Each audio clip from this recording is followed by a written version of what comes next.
Hey,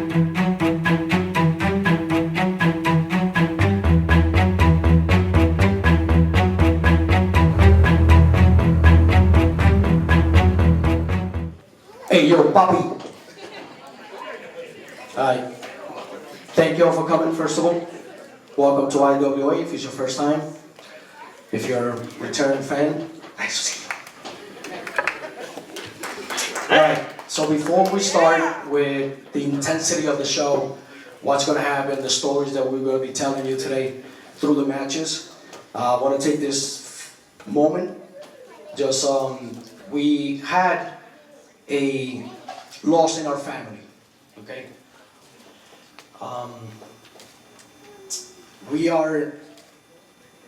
We consider ourselves and we brag that we are family because we are. You know, we're in the back room and we're just a bunch of knuckleheads trying to make something happen for you guys. And most of the time it works and we're grateful for that. But we lost a member of our family. We saw him as a grandfather to us. We saw him. He put fear in every one of these big wrestlers that come out here. He put fear in their eyes. Because I seen it. You know why? Because I had the same fear in my eyes. Right? And I'm talking about Stan. Stan was the man that brought me into this building, the one that opened the doors for me to make this the nut house that it is today. Stan, when I called that man for the first time, I remember me telling him, because I was so frustrated of calling different venues and people turning me down. I don't want wrestling here. You'll break my shit. I don't want you here. So I was so frustrated that when I called this place, I didn't have any hopes. I have him here. Let me just call it.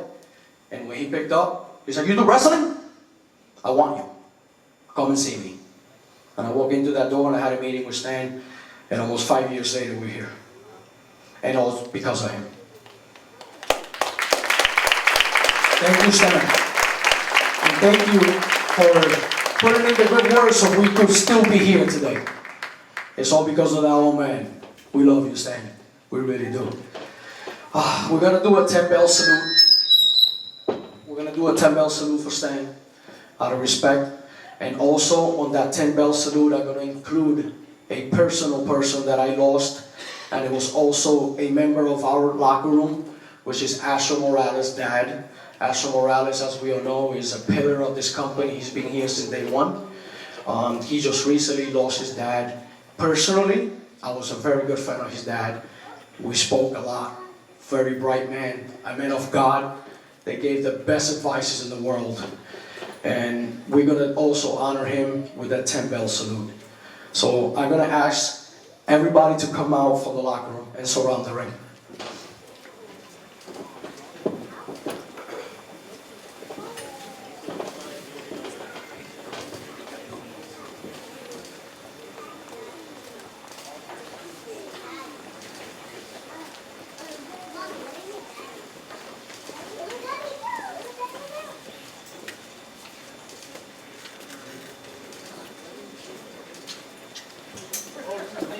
Thank you, guys.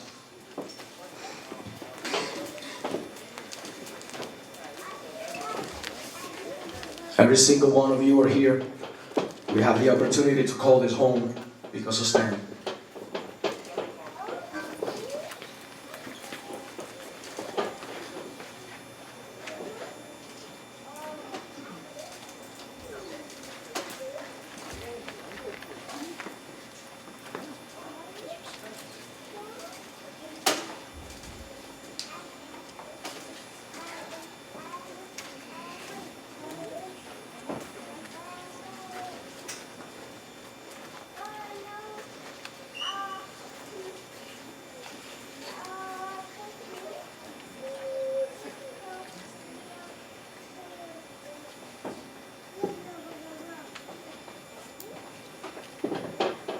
See?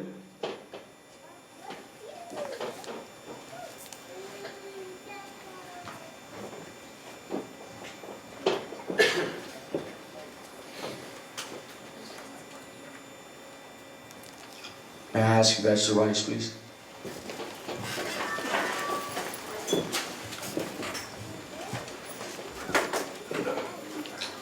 This one's for you, Stan.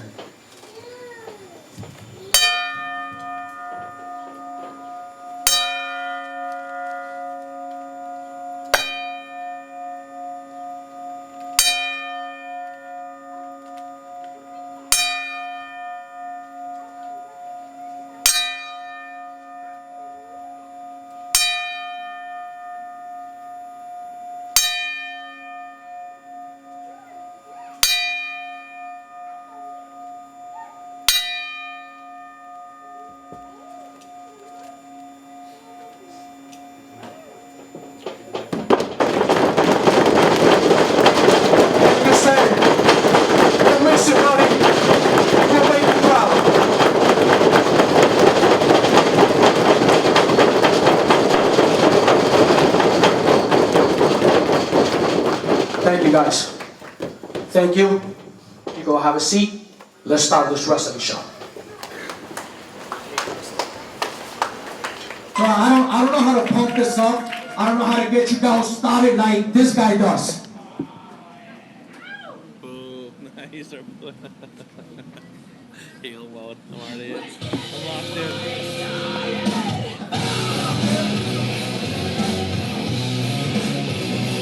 Yeah! Let's get it, IWA!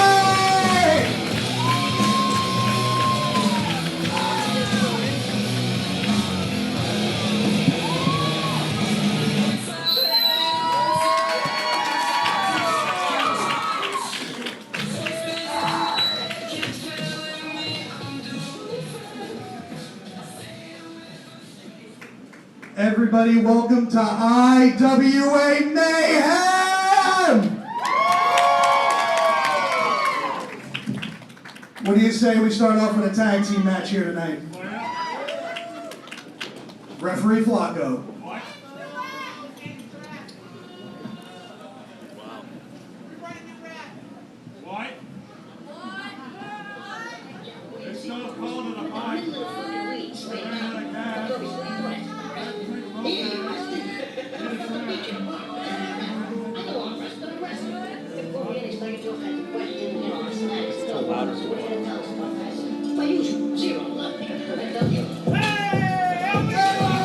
Introducing first, from New York City, at a combined weight of 375 pounds, the last Bronx Italian, Franco Costanzo, and the MAC of NYC, Corey Mack. All wrestling fans, it is time. We are here at the Nutley Nut House in Nutley, New Jersey. Thank you so much for joining us. It's IWA, Intense Wrestling Alliance, and we are here for Mayhem. My name is Peter DeLong, alongside, as always, the proprietor of the ABJ podcast, Anthony Blackwell Jr., and we are starting off with a tag team matchup here. Absolutely. I don't know much about these guys. I've been seeing them on the YouTube things, and I'm liking this Italian guy. I think he's my pick to win it all tonight. Well, they are here because they are considered intensity standouts.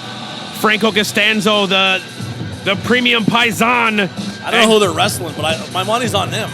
Wait a second. And Pete, I changed my pick. From Sheldon, New Jersey, weighing in tonight at 420 pounds, Micah and Seth Cortez, the Audacity! Yeah, I didn't know the Audacity was here.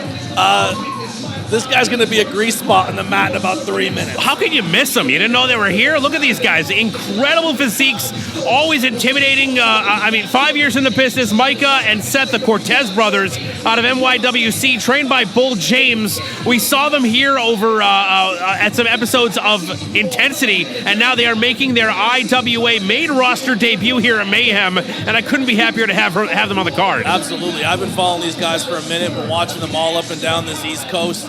And these guys are vicious.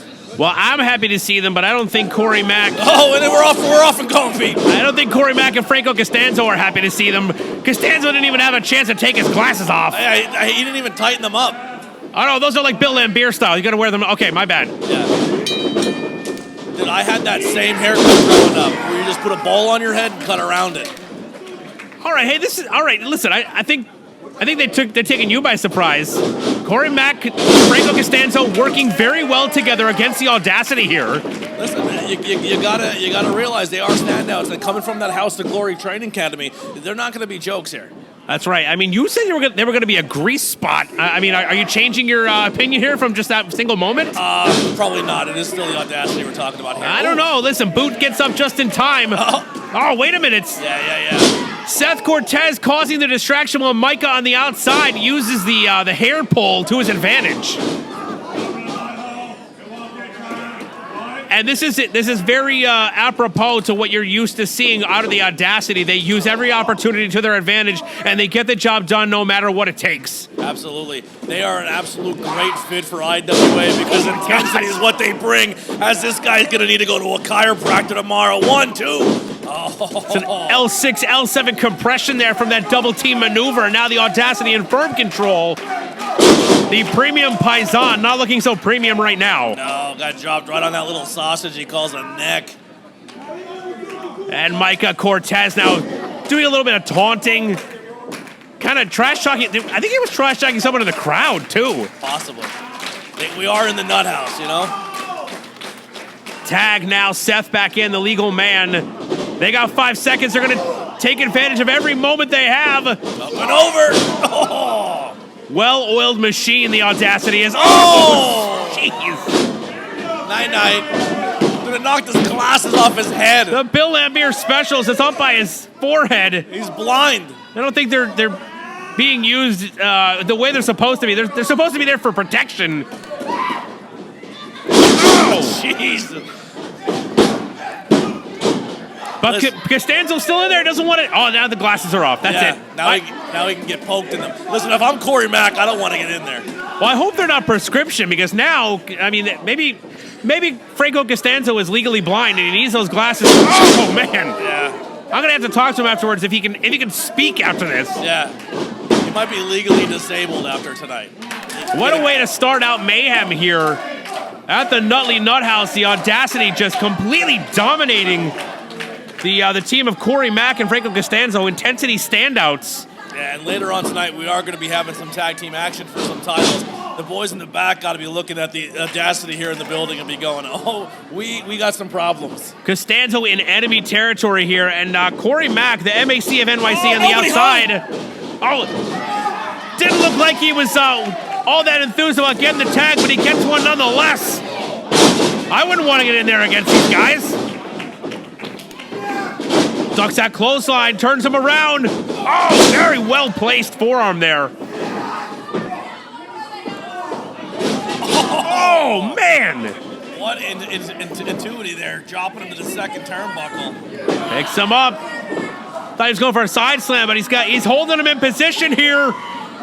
Micah up top on the top rope. Oh! Yeah, I think that's going to do it. And that's it. Count to 1,000,000. I don't know if you noticed, Franco over here is crawling around like Velma.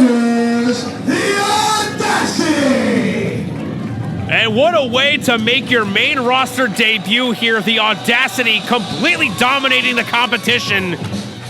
Corey Mack and Franco Costanzo not making the best team that they possibly could, I suppose. But how can you stand against what's across the ring when the Audacity is standing there? Absolutely. When Micah had, I don't know if you noticed Micah's pants, but it looks like the carpet of The Shining, and we just had some red rum occurred in that ring.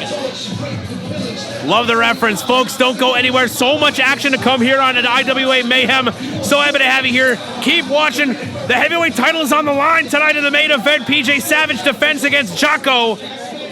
The takeover explodes, and now we're going to head back to the ring for the next announcements. Your following contest is scheduled for one fall. And it is for the IWA Women's Championship.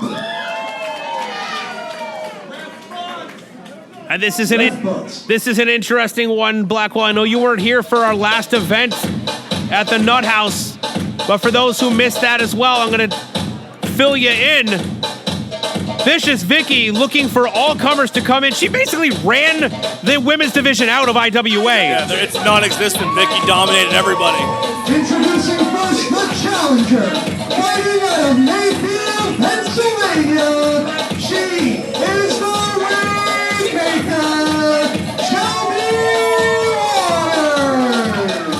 when the spot was open, Shelby Waters quickly took advantage, put her hat in the ring. She was accepted into the spot, and she showed up. And I really feel like Vicious Vicky completely underestimated her in that matchup. She was able to get the quick pin on Vicious Vicky. It was a non-title. However, Vicious Vicky said, it's not going to happen twice. You're coming back on the 22nd, and it's for the IWA Women's Championship. And here we are, Blackwell. Introducing next, fighting out of Belleville, New Jersey.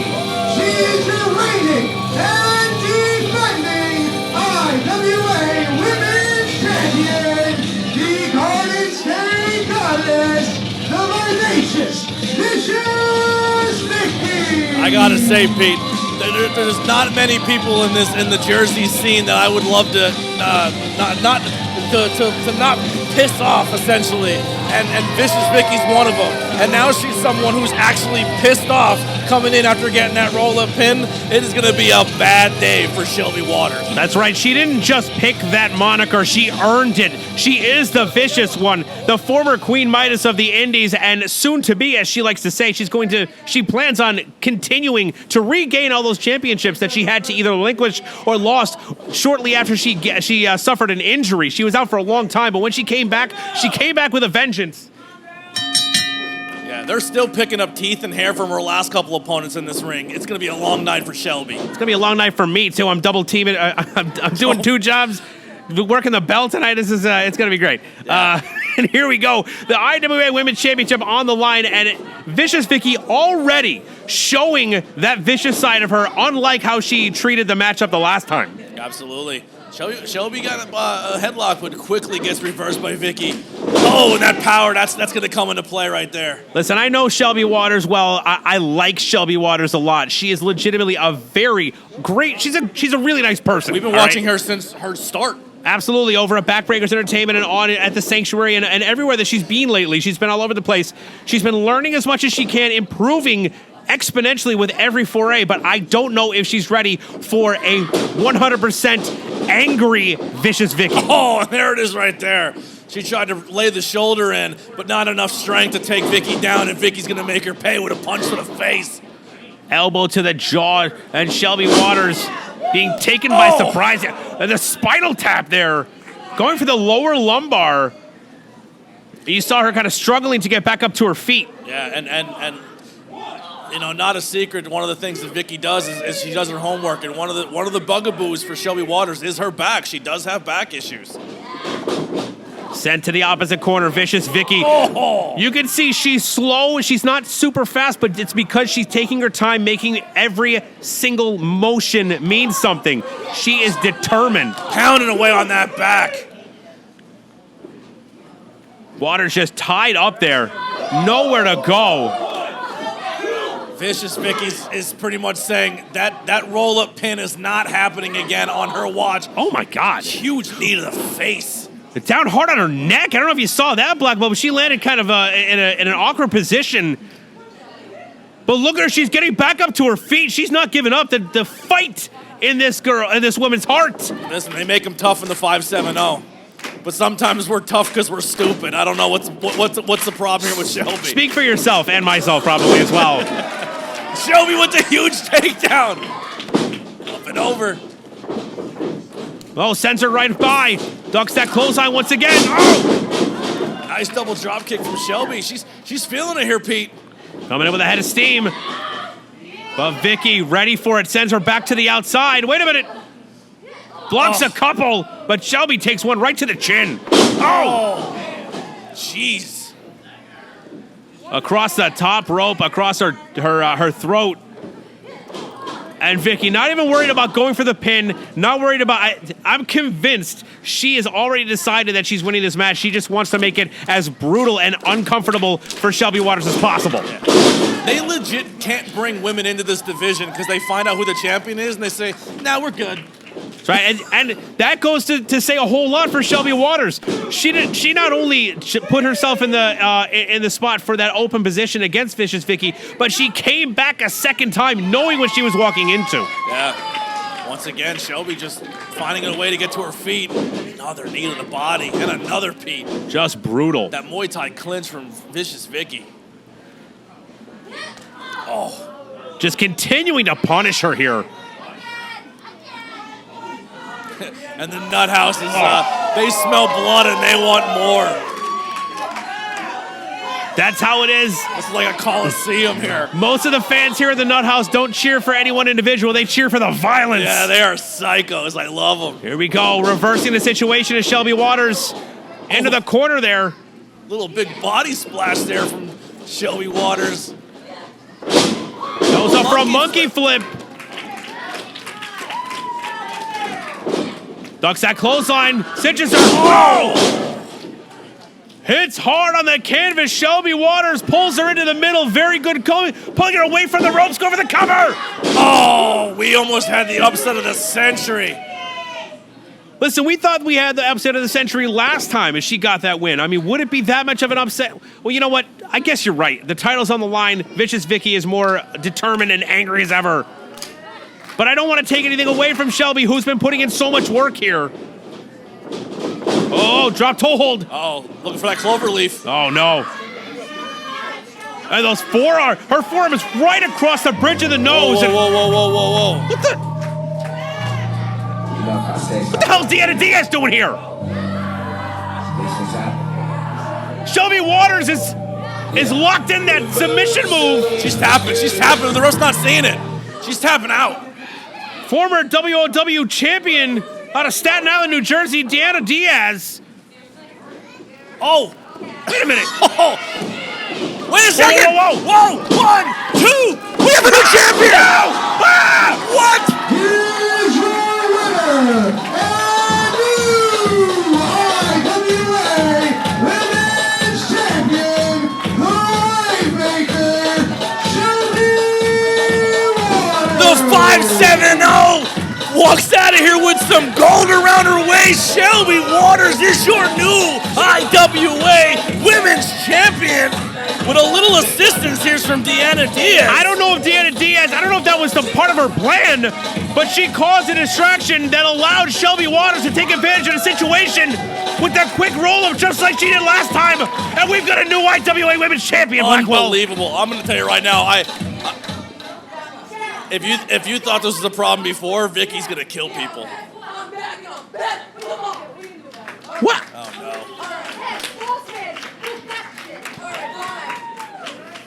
But Shelby Waters is walking out of here, your champion, taking some gold back to the 570.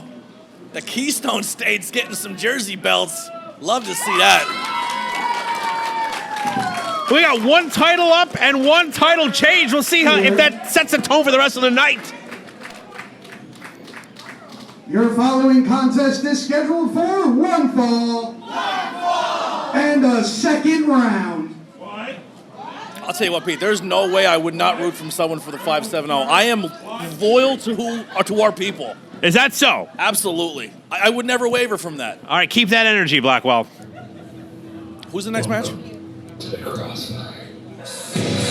right, forget what I just said. Residing in Twilight Town, but hailing from Scranton, Pennsylvania, weighing in at 210 pounds, Crossfire, Aaron Roxas. Folks, Aaron Roxas hailing from the 570. I believe we just determined that Anthony Blackwell is going to be the only person cheering this man in the Nut House this evening. You know what?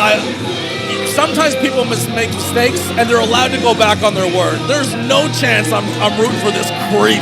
Did he just get up in the face of a young fan over there? He's a weirdo. He's picking a fight with a kid. He's got a Bane jacket. I wish he was wearing a mask. The CEO of the Crossfire compound, Aaron Roxas, has been sticking his nose in just about everyone's business here in IWA as of late. He creeps me out.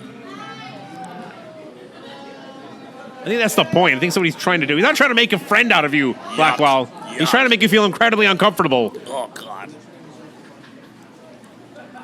But someone who does not feel uncomfortable around Roxas, someone who's not going to back down from this challenge, is this man right here. And introducing his opponent, fighting out of Philadelphia, Pennsylvania, weighing in at 260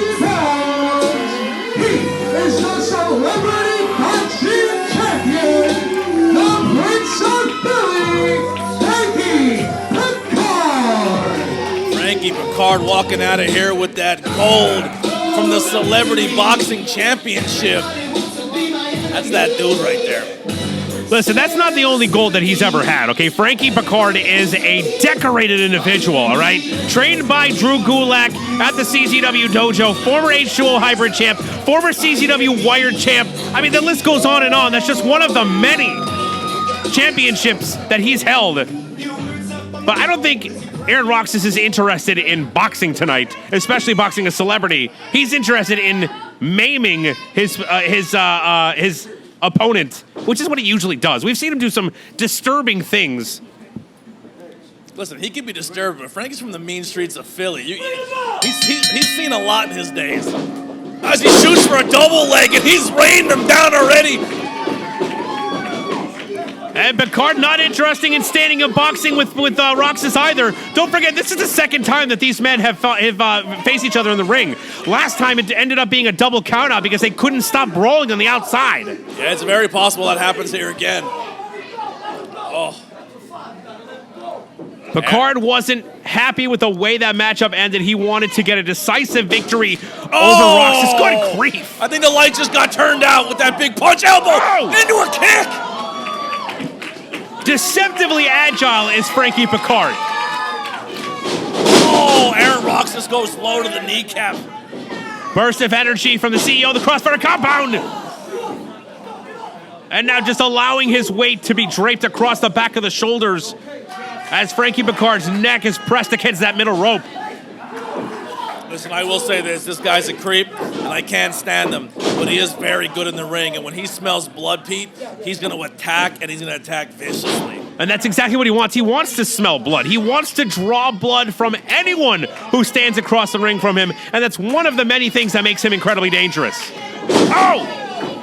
Jeez, Frankie dropped in his neck. Did you see when he got punched in the face? He smiled a little bit, Frankie Picard. That guy, he's unhinged too. Well, if Picard has taken, I mean, he's been in the business for how many? 10 years now, a decade in the business. He's taken his share of beatings, all right? But a guy who's as tough as Frankie Picard is, you tend to start enjoying the fact that you're taking this beating and you know it's just a matter of time before you come back and give it back just as hard to your opponent.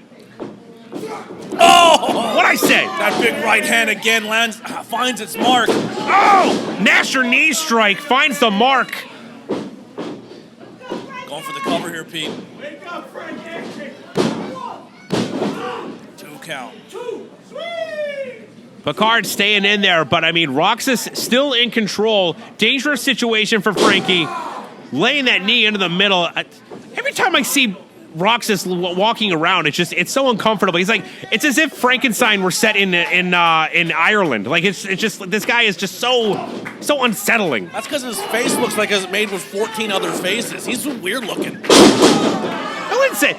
Listen, he's gonna watch this match back and he's gonna hear your commentary. He's gonna come after you the next time. It's not the worst thing I've ever said about Aaron. That is very true. That's part of the problem, Blackwell. Anyway, we'll get back to the action.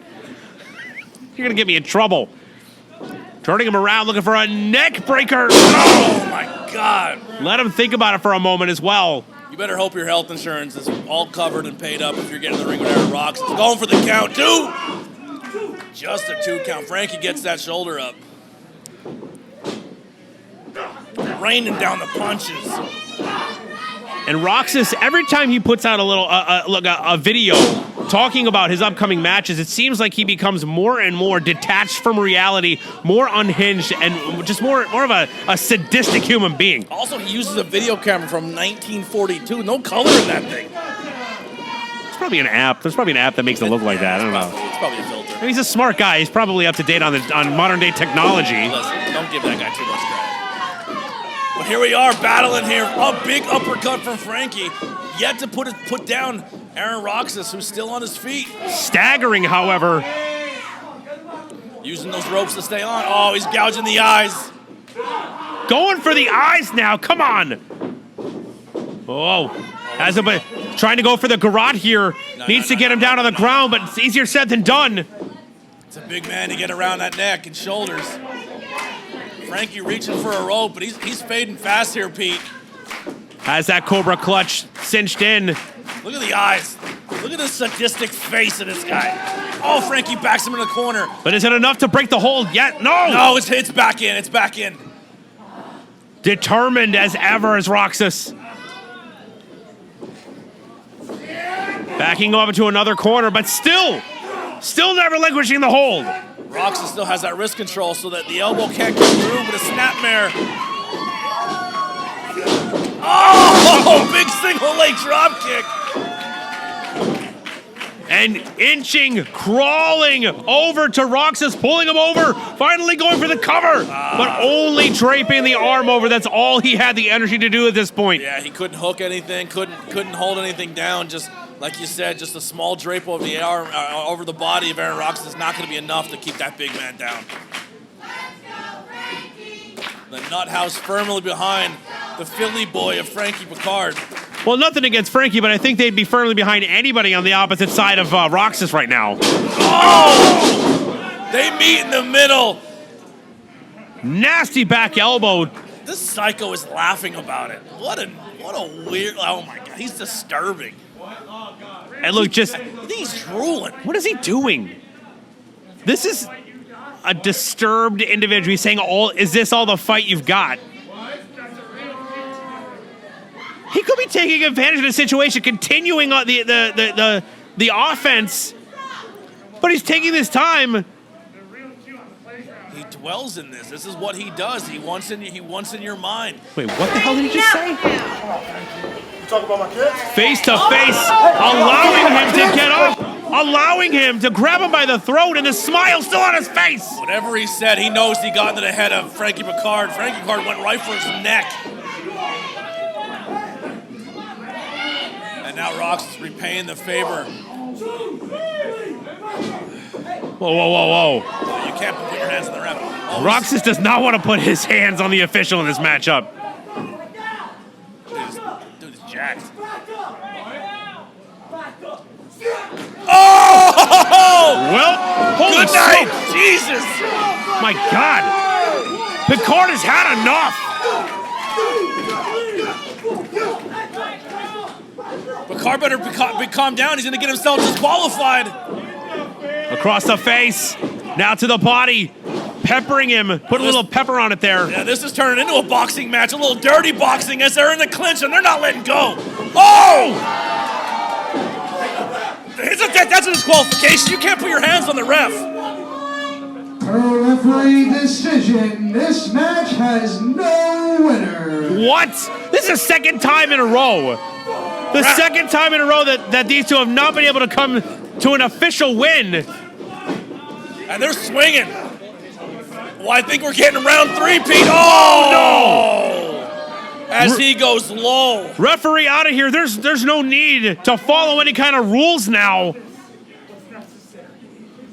Did he just say he's gonna do what's necessary? What the hell does that even mean?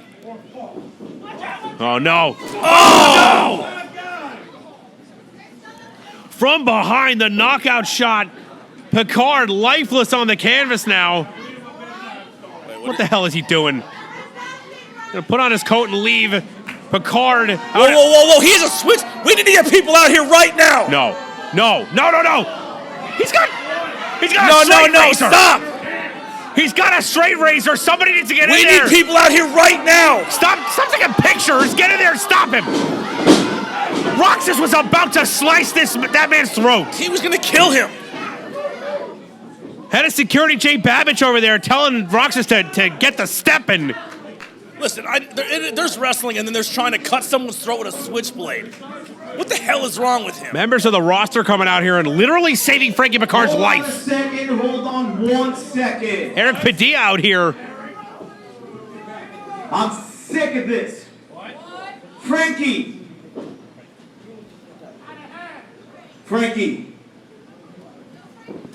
this is all your fault.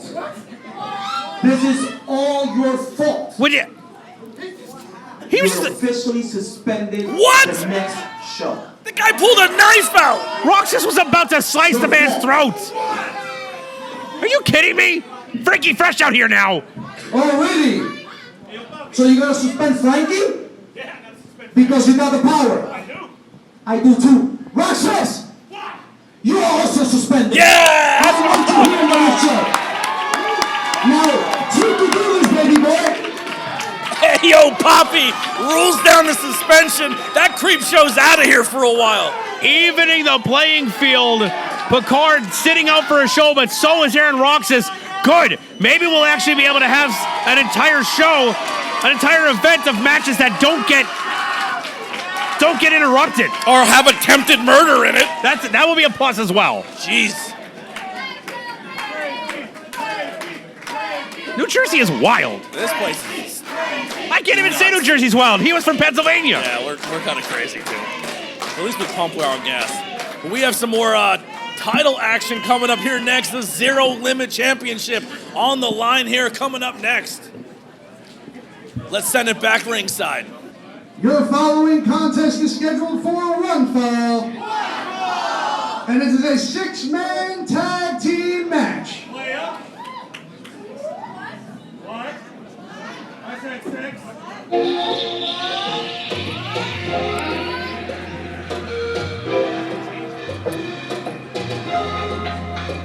And I was excited about this one, Blackwell, when they announced it. Taino Warriors, Trade Space NES.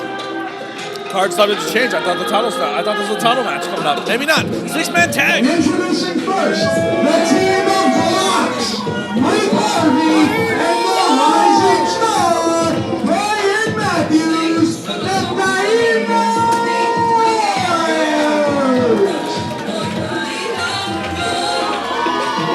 The newest faction in IWA, debuting recently, the Taino Warriors. No word on how many actual members of the group there are. But these three, Blocks, Mike Harvey, Brian Matthews, representing tonight.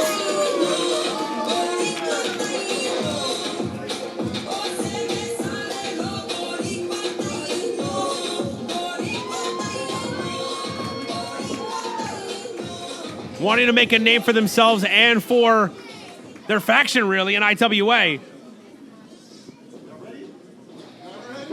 Well, they got a lot. They bit off a lot more than they can chew, I think, here.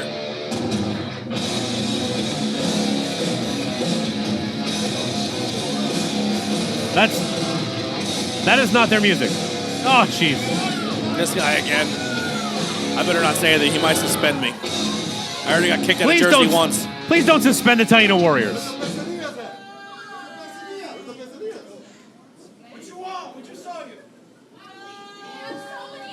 Gentlemen, what? Just so happens that your opponent can make it today. Well, what does that mean for you? You guys are Taino, right? You guys are warriors. What do warriors do? You fight, right? Guess what? Triple threat. Oh my God! He's making this trios tag fight each other.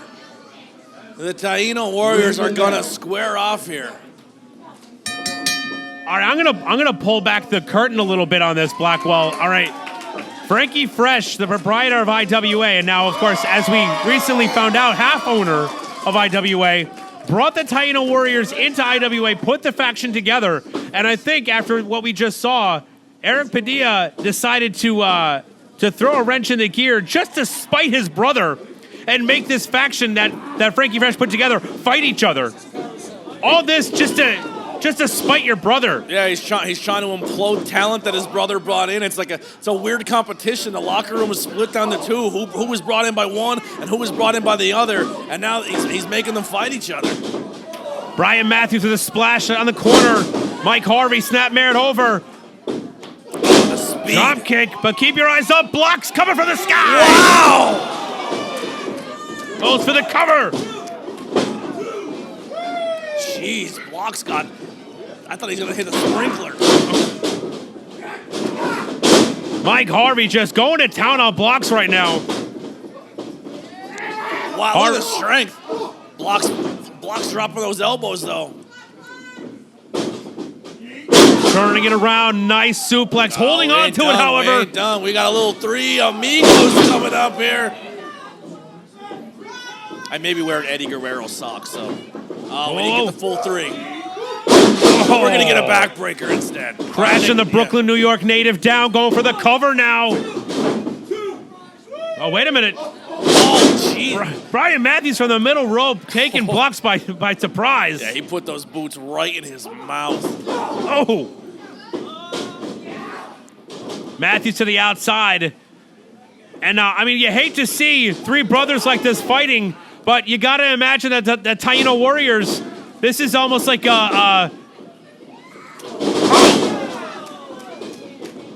What's the word I'm looking for? Oh! A little family feud without Steve Harvey. It's going to be a weird card ride home.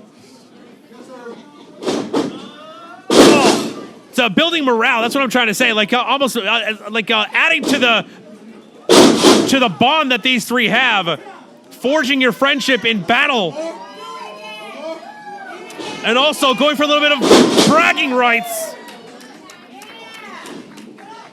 I don't think a fight like this is going to affect their morale, though. This is probably something they do on their regular in training.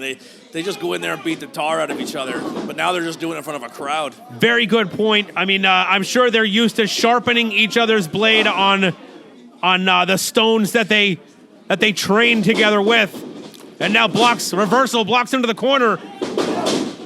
Jesus, Pete, if they're willing to do this with each other, imagine what they would do as a team to somebody they don't like. This is almost, I bet in their heads, they're like, let's show everybody in the back what they have to look forward to if they meet us in the ring at any time. Listen, they said it best. They're warriors, and what warriors do is fight. And at the end of the day, they're here for competition. Blocks with the pull apart here on Harvey. Brian Matthews, the rising star, facing off with Mike Harvey. Harvey, quite the striker there. But Matthews holding his own. Whoa! I think he was trying to get him to check out of the ring here, and just didn't work out for him. I'm kind of digging Mike Harvey's Goku homage there. Well, the tights there. Are you a Dragon Ball Z fan? I am not.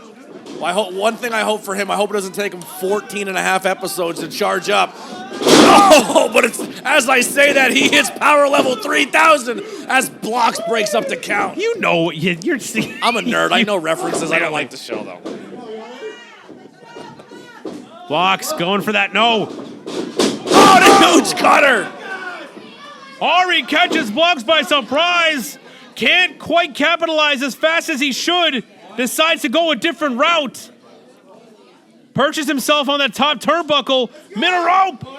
Oh! Big frog splash. From the middle, goes for the cover. And Matthews breaks it up. Jesus. Matthews looking fantastic for only being in his first year of competition here. Has been pro for less than a year. Looks fantastic. Ducks a clothesline now. Oh, big kick. Off the ropes. Oh! Harvey coming face first. These are some tough dudes, Pete. They are beating the tar out of each other. I'm convinced at this point that's exactly what they're doing. Showing exactly what they have and sending a message to the rest of the locker room. Oh, what a reversal. Oh, Blocks out here in front of us now. Blocks in a bad way. Ref Butts checking on him. Matthews, Harvey, all alone in there. Sending one right in. Harvey sending one back. Both of these men want to have those bragging rights on the way home tonight. Gets that clothesline in the corner. Oh! Little airplane spin there. Oh! Into the neck breaker. It's the Gallic bomb. But Matthews rolls to the outside and Blocks comes in with a lariat.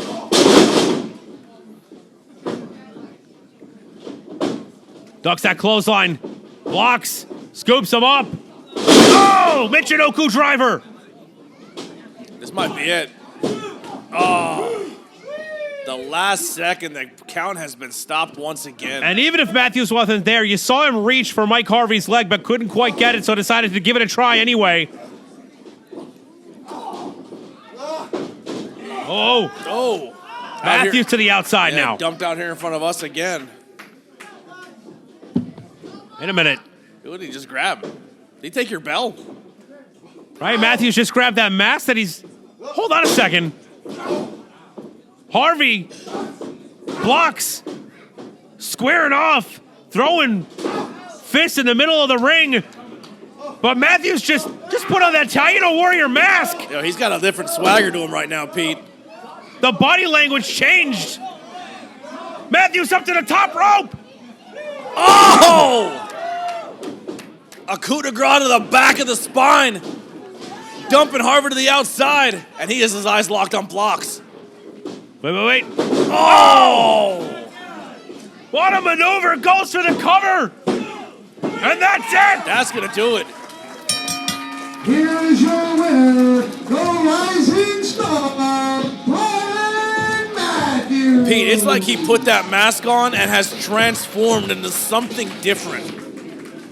Ryan Matthews has become the Taino Warrior by putting on that mask. But is it even the same Ryan Matthews that we know? Is it the same Ryan Matthews that Blocks and Mike Harvey know?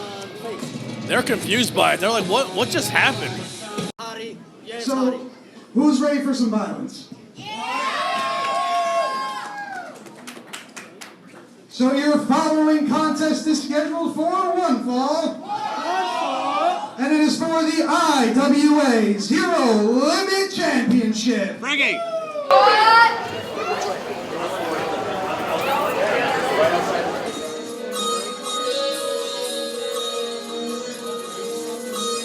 Ladies and gentlemen, please stand up and hide your women, because from your girlfriend's bedroom, from Nirvana, tell your mama, weighing in at about 1,000 flowers, Love Joe. I don't think 1,000 flowers is enough. It's probably more like 10,000. 1,000 flowers isn't that heavy.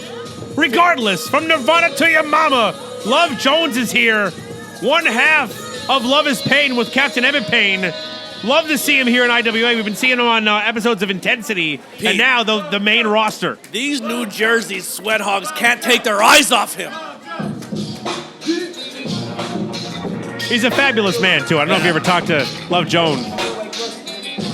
Conversations are not moments, they're experiences with Love Jones. Introducing next, with his homeboy, Idris Cash, from the slums of Connecticut, weighing in at 185 pounds, representing Maine and Four, Fly Flanked by Idris Cash. Keep your eye on this man, folks, because Fly Nine Noriega finds himself on the winning end of competitions more often than not because of Idris Cash. This man is incredibly valuable to Fly Nine Noriega, and we're going to see just how valuable he can be in this matchup. Then they'll let me put one of my stickers on those dented up chairs. I mean, have you asked? I might. All you got to do is ask. As long as I don't get it wrapped around my head, I'll ask. And he's referencing when I made my my hype video, I accidentally said Fly Nine Noriega, and I heard nothing but flack about it. I would have never done that. He let me hear about it immediately. I posted it, and within 30 seconds, he's like, "You son of a..." Unprofessional, Pete. What can I say? I'm ungovernable. Hey, they're trying to get rid of us in New Jersey. Introducing your final competitor. Tonight he is sponsored by Cassidy Kelly. From the Freak Show. Weighing in at 666 pounds. He is your reigning and defending IWA Zero Limit Champion. The motherfucker. The Mill Puncher. The Cougar Conqueror. The devil of this place. The Pharaoh Face. Yeah, he is not only my favorite because he is, but I also am absolutely terrified of this guy. Yo, we got to make sure that we hit that Cassidy Kelly sponsorship joint, yo. Absolutely. Make sure you go to check out Ringside Lemon on Instagram and Facebook. She's ringside right now. Ring the bell, Pete. Face is killing people. Jesus, the feral face already starting things off. And you heard all of the monikers that were announced when Face came down. We announced, I announced Face at another promotion that's family friendly in PA, Smashmaster Wrestling, and he insists that he's announced in the same way, and we just can't. So every show, inevitably, he roughs up the ring announcer. He's an evil, dastardly man. He's got a chain now. Listen, Love Jones might come from your girlfriend's bedroom, but Face just came from your mom's. Fly Nine Noriega now in there, breaking up the chaos between Face and Love Jones. He's unfazed, Pete. He's unfazed. He's taking it. He's absorbing it. He's saying, give me all you got. Oh! Jesus. Face! Praying to the Lord above ain't gonna help you, Fly Nine Noriega. Oh, he's putting that chain in his mouth! Putting it across the grill. Love Jones. You saw the look of anguish on Love Jones' face because he didn't want to do it, but he knew he had to. Face 6'6" is like a demon, unfazed like a horror movie villain. Ever since breaking away from the takeover, Face has done nothing but terrify IWA. Dude, he's going to be a problem because if he's not part of that stable and he's just roaming free like the feral animal he is issues for IWA. That's right. The chain is off. There is no longer a governor.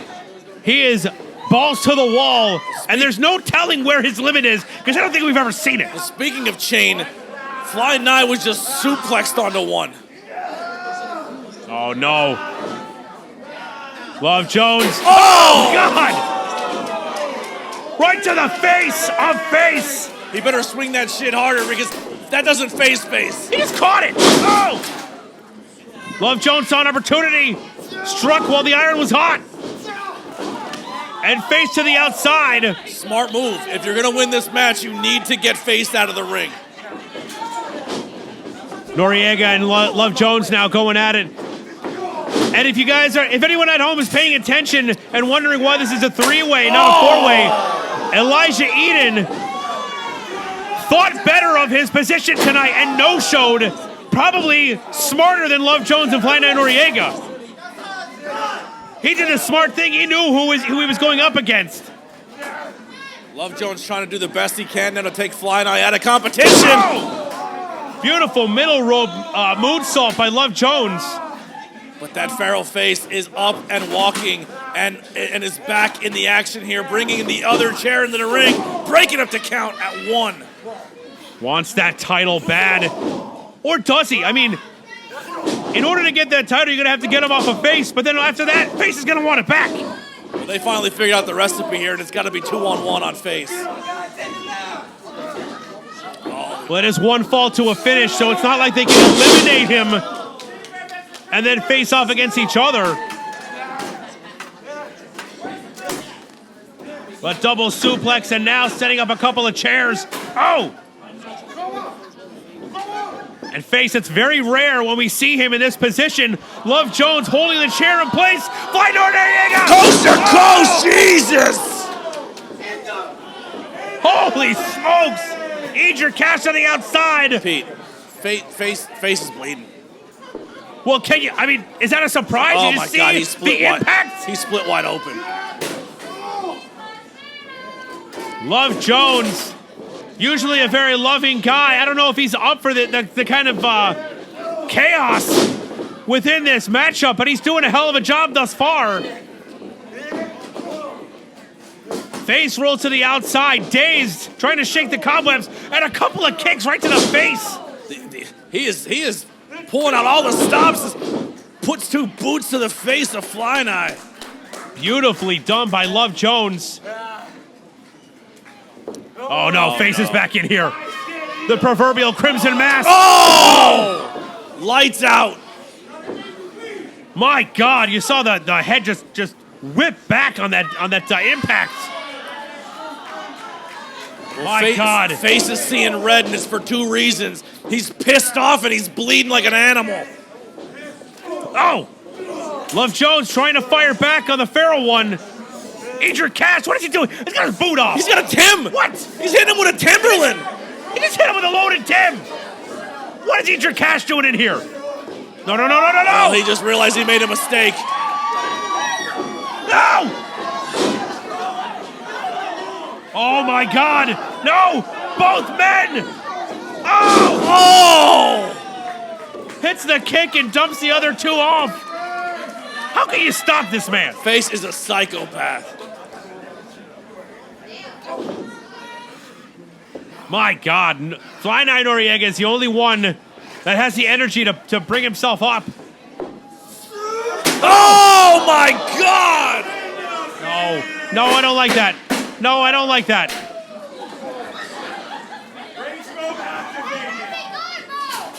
Cassidy Kelly getting the perfect shot We might need there. a doctor out here to check on him. Jeez. I mean, holy smokes. What does Face have Face now? has a bag or something. It's cocaine. This is New Jersey. It's the Nutty Nut House. That's definitely cocaine. It might be. Check my bag. Is there anything missing? Pete, that looks a little shiny to be cocaine. Oh, no. No! Thumbtacks have entered the matchup, folks. Wow. I kind of wish it was not thumbtacks now and it was what you said earlier. I mean, this match would probably go on for another 45 minutes, that's for sure. Regardless of that, Love Jones perched up top. Face has something awful in mind. Fly Night Noriega finally getting back into the ring. Also donning a crimson mask. Oh! Oh, no. The Nut House is on their feet and they are bloodthirsty. Noriega now says forget it, Face, I got this. Take a seat. Love Jones holding on. No. Hang on, Love Jones. That is not going to be good for his libido. Oh! Across the back and clipping the head of Love Jones as well. Chiropractors in New Jersey are making a killing there, Nutley. Oh, God. What does Face have in mind? No way! With the thumbtacks in play. Oh my God! Double avalanche suplex onto the thumbtacks. Jesus Christ! And look at the face. Look at the look on the feral one. He is in his element. Oh, he's choking him out. He's choking him out. Either you tap or you're going to sleep. There's no way out of this. He's got the legs grapevine. Fly Night Noriega nowhere to be found. Ref Flacco is out. He's out. Ring the bell. Face. Here's your winner, and still IWA Zero Limit Champion, the motherfucker, the Mill Puncher, the Kruger Conqueror, the devil of this place, the Feral Face. Pete, he just threw himself into his own thumbtacks. An absolute madman. Jesus. Oh, no. Flacco, get out of there. Why are you trying to talk to him? Why are you trying to reason with him? Oh! You can't reason with Face. Ring the bell. Someone get help out here. What is ringing the bell going to do? They want you to ring it. I don't know. It's useless. Hit it again. One more time. No, that's not going to do anything. Why should... I'm going to do whatever that ref tells me to Yeah, do. he's huge. But I don't think it's going to do anything. His Face going to say, "Oh, well, you know what? I'm on a bloodthirsty rampage, but I hear the bell ring, and I better let him go." Love, get out of here. Quick, crawl faster. Face is on the loose. Still the champion. Holy smokes. Who is going to stop this man, Blackwell? Not me. Who even wants to try and stop him? I don't know what how big the National Guard is in New Jersey, but they're going to probably need all of them. scary, scary individual. Well, listen, IWA has lived up to its moniker so far. It's been absolute mayhem as Face once again throws himself into his own thumbtacks. My God. Don't make eye contact. Look away, Pete. All right, we're good. All right, just don't look. I'm trying not to. I feel like if it's a T-Rex and you don't move, he won't see you. All right. Okay, we're safe. He's through the curtain. My God, I can breathe. Who's ready for the second half?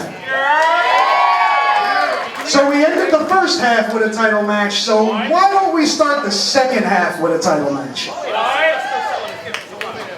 Your following contest is scheduled for one fall. And it is for the IWA Tag Team Championships.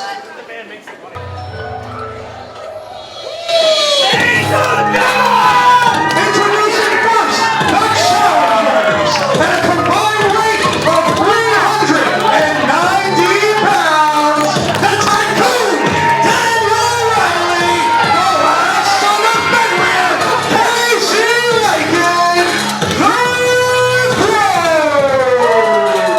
Casey Lycan with the hair, Daniel Riley. These two have been through the ringer, to say the least, Blackwell. Yeah, they have had so many opportunities at this title, and every single time has come up short due to some shenanigans. Shenanigans, to say the least. Brass Knuckles have come into play more than one time, but the Throne finally have their straight-up tag team championship matchup against Lion Core. Yeah, I'm conflicted. I'm a Lion Core fan, but I also really like the Throne. Oh, you're the one? Yeah, so Okay. I don't know how to go on this one. I'm a rocker till I die, baby, and if you got Bon Jovi in your name, I love you to death. And the opponents, they are your IWA Tag Team Champions, Lion Core! Jason Hendrick looks like hell. Oh, that's Stile. I'm sorry. Look at, what the hell happened to Edge?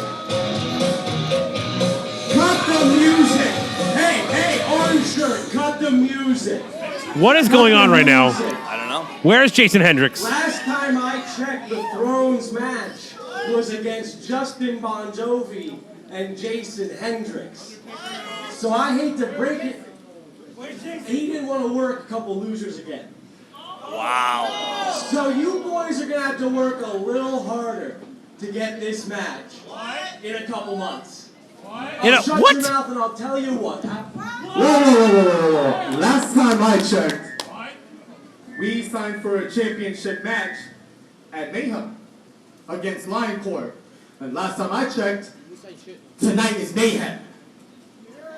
Jason Hendricks might not be here, but Justin's here and you're here. And you're Lion Core. So why don't you put your money where your mouth is and defend the tag team championships against us right here, right now. Frankie Fresh putting his seal of approval over there. I think I got the biggest guy in the building on my team. Petey's looking at you. That we accept. Well, he certainly has the guy with the biggest ego in the building, that's for damn sure. Does that make it official then?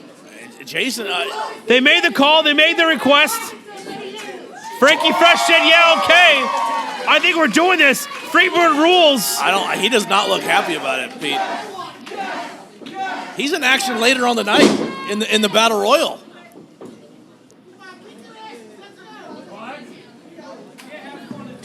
This match is officially for the IWA Tag Team Championships.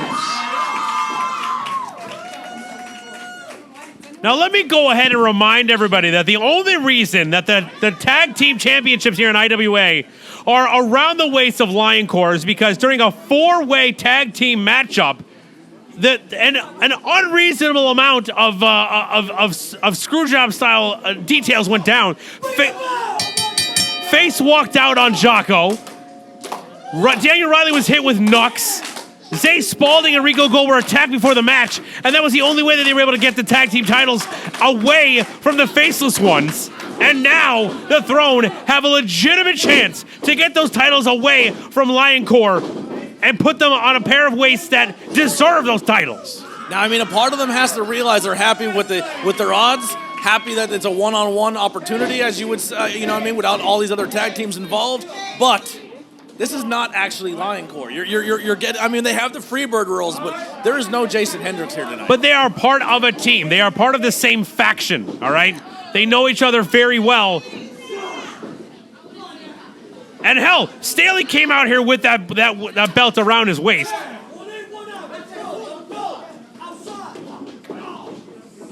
So clearly he's willing. Oh, big suplex. And if he's not, he should consider putting up or shutting up. If he comes down with the belt around his waist. That was a hard tag in. Did you see that, Pete? It's almost like Staley didn't want to be here. Yeah, does not want to. He knows he has to compete, and he's competing later on the night. He does not look happy he's part of this tag team action. Daniel Riley fired up. He is ready for this. He wants Staley bad. Not one to back down from a fight. Oh, a little teaser there. Like he was pulling something out of the... Oh, Jesus. What is this? Justin Bon Jovi being tagged back in. Almost like Staley doesn't want none of that smoke. Yeah. Bon Jovi's chest is beat red, and it's not even from the combat. It's from being tagged by his partner.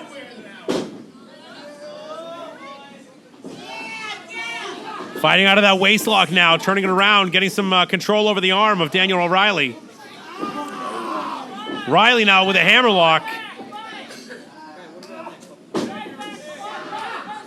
Wrist control by one half of the tag team champions here. Justin Bon Jovi now turning it around, reversal, back into the headlock. I mean, if you're the Throne right now and you're looking across the ring and you see Jason in here.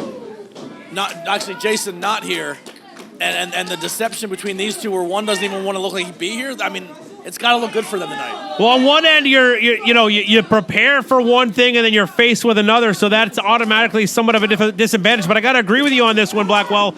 I mean, this isn't the same kind of wild card that you would expect in something in this situation. Clearly, there is dissent among the Lioncore camp, and the Throne has got to be happy about it.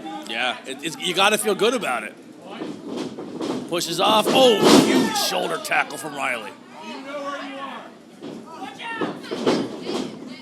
Oh. Tries to trip him up, but Riley decides to paintbrush the back of his head. Jumps into a north-south choke. Not making it easy for Justin Bon Jovi.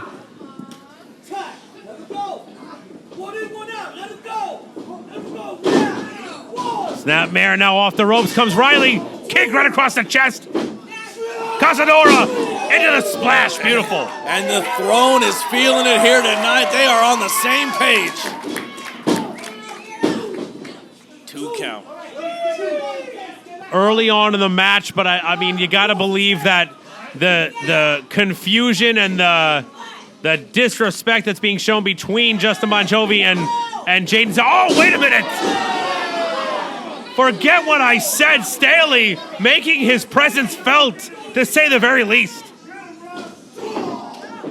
I mean, Daniel's got to know better if he's going to hit the ropes like that. He can't play to that side of the corner. Justin Bon Jovi may have legitimately broken Casey Lycan's fingers there on that stomp.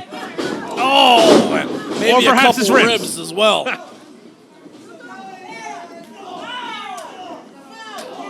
Trying to fight out of the corner and not enough.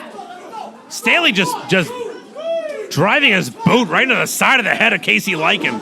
Picking his spots here. Staley comes in to lay the lumber. Oh, an actual proper tag that time. Maybe they're getting it together here. I know you say you're a Jaden Staley fan, you're a Lioncore fan. I don't know what you see in these guys. Listen, I know they're not the cleanest. I know they don't play fair, but there's a lot of potential there. They're very good at what they do. Yeah, most don't like to admit it, but you are absolutely correct. The Lioncore camp is full of killers. these three men. Oh, Holy smokes! I mean, look at that. Under the guidance of Jaden Staley. I mean, these guys have been accomplishing quite a bit. But look at that. Casey Lincoln almost getting that tag over to Daniel Riley. All because Staley decided to be bitter about the tag on his own. Yeah, he did not help cut the ring off. He actually almost waited till Riley got across the ring to make that tag, and then tagged himself out and said, "Go get him." Now Justin Bon Jovi trying to rip the head off of Casey Lycan.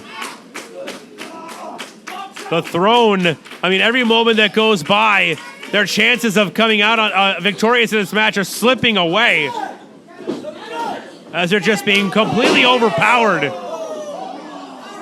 by the makeshift team of Lioncore here. Oh, looking for that lariat. Nobody home. Oh! What a boot right to the chin. Finds the mark, perfectly placed. And Bon Jovi's looking for the tag. Staley, now, of course, he's okay with tagging. He's staggered, so he wants to get out of there. He's got to conserve himself, Pete. He's in action later on the night. That's smart. Sorry, we do have that Rumble coming up later on. The Battle Royal to determine the two last competitors will have a one-on-one match. And the winner of that gets a briefcase that guarantees a match against the Breakthrough Champion. And we'll see that later tonight. But for now, the tag team champion still on the line. And Justin Bon Jovi with a handful of hair. It's part of the uniform, Pete. Or is that just the NFL? No. We've discussed this before. Casey Lycan has to accept that as a part of this. Oh, huge DDT. Jesus. Thought for sure Casey Lycan had something to pull out of his pocket, but Justin Bon Jovi was ready for him. Oh, Pete, I thought that was it, man. That was about as close as you're going to get. Close, absolutely. I think if that ref's biceps weren't about 34 inches around, that 3 count would have came down quicker. Here's an intimidating official. I think they should all look like that. Yeah. Then maybe we wouldn't get so much chicanery. That dude's built like a whiskey barrel. Oh! Jesus. Standing sliced bread. And this could be the opportunity that Casey Lycan needs to get to his corner and get the much fresher Daniel Riley in here. Jaden is on Dream Street. He is not with it right now. And Justin Bon Jovi not reaching for the tag. Staley doesn't seem to be looking for it either. Now, I guess they decided, but Riley in gets the logo. Riley the legal man.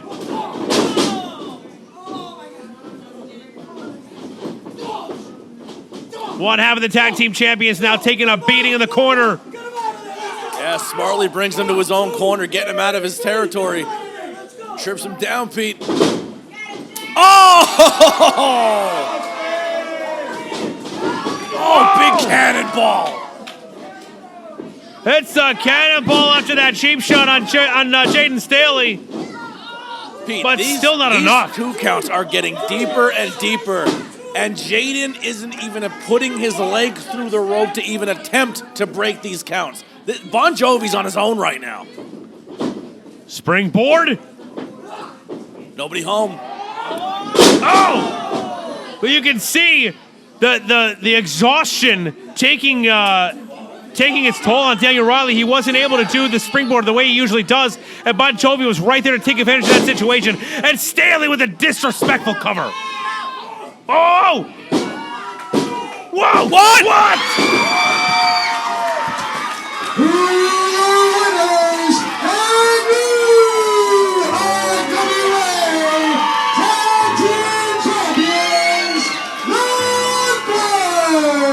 Jaden Staley just cost Lioncore the title by trying to get cocky. You reap what you sow, Blackwell. Jaden Staley, Justin Bon Jovi. They're not. Look at the ring, Pete. Don't bury the lead, Blackwell. We have new tag team champions here tonight.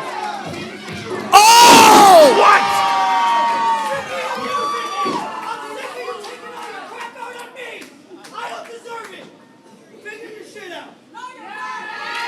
Justin Bon Jovi sticking up for himself. telling Staley he's sick of his shit, as we all very much are. Kicked him right in the mooch. And Justin Bon Jovi, no longer a tag team champion, but perhaps in even better shape than he was before, breaking away from Jaden Staley. Let's head to the ring for the next announcements. Holy smokes, what a night. Wowzer. Your following contest is scheduled for one fall.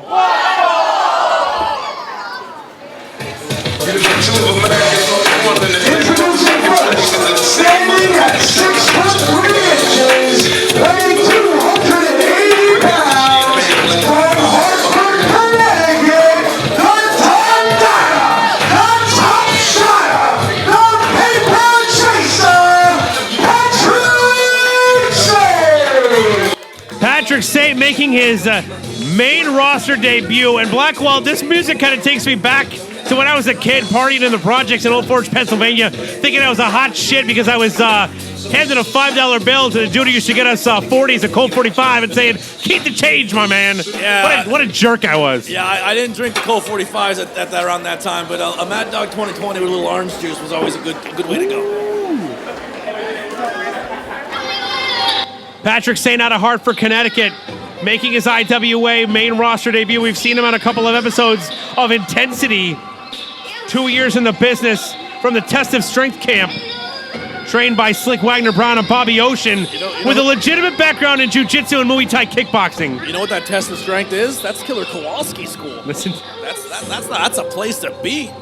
Ref Gina comes from Killer Kowalski School. And his opponent from Summit, New Jersey, weighing in at 170 pounds, he is the Grave Digger.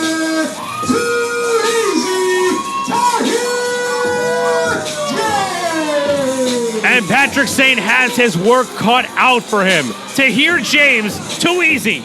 This man is a changed individual as of late in IWA. He has taken on the moniker of the Gravedigger, and he has been taking names ever since. An evil, dastardly individual. I'll tell you what, Pete. A lot of people aren't liking this new attitude of Tahir, but I'm going to say right now, this is one of the biggest uprising stars in the New Jersey area. This guy has got insane talent. I'm telling you, he's going to be going some places very soon. That's right. I can't remember the exact name. I'm gonna guess. 16 years in the powerlifting category. He's had plenty of experience in that, and I mean, look at the physique on this man. But Frankie Fresh says, you know what, Patrick Sane, you want to come onto the main roster of IWA? That's fine. Let's see what you can do. I'm gonna put you up against one of my monsters in Tahir James.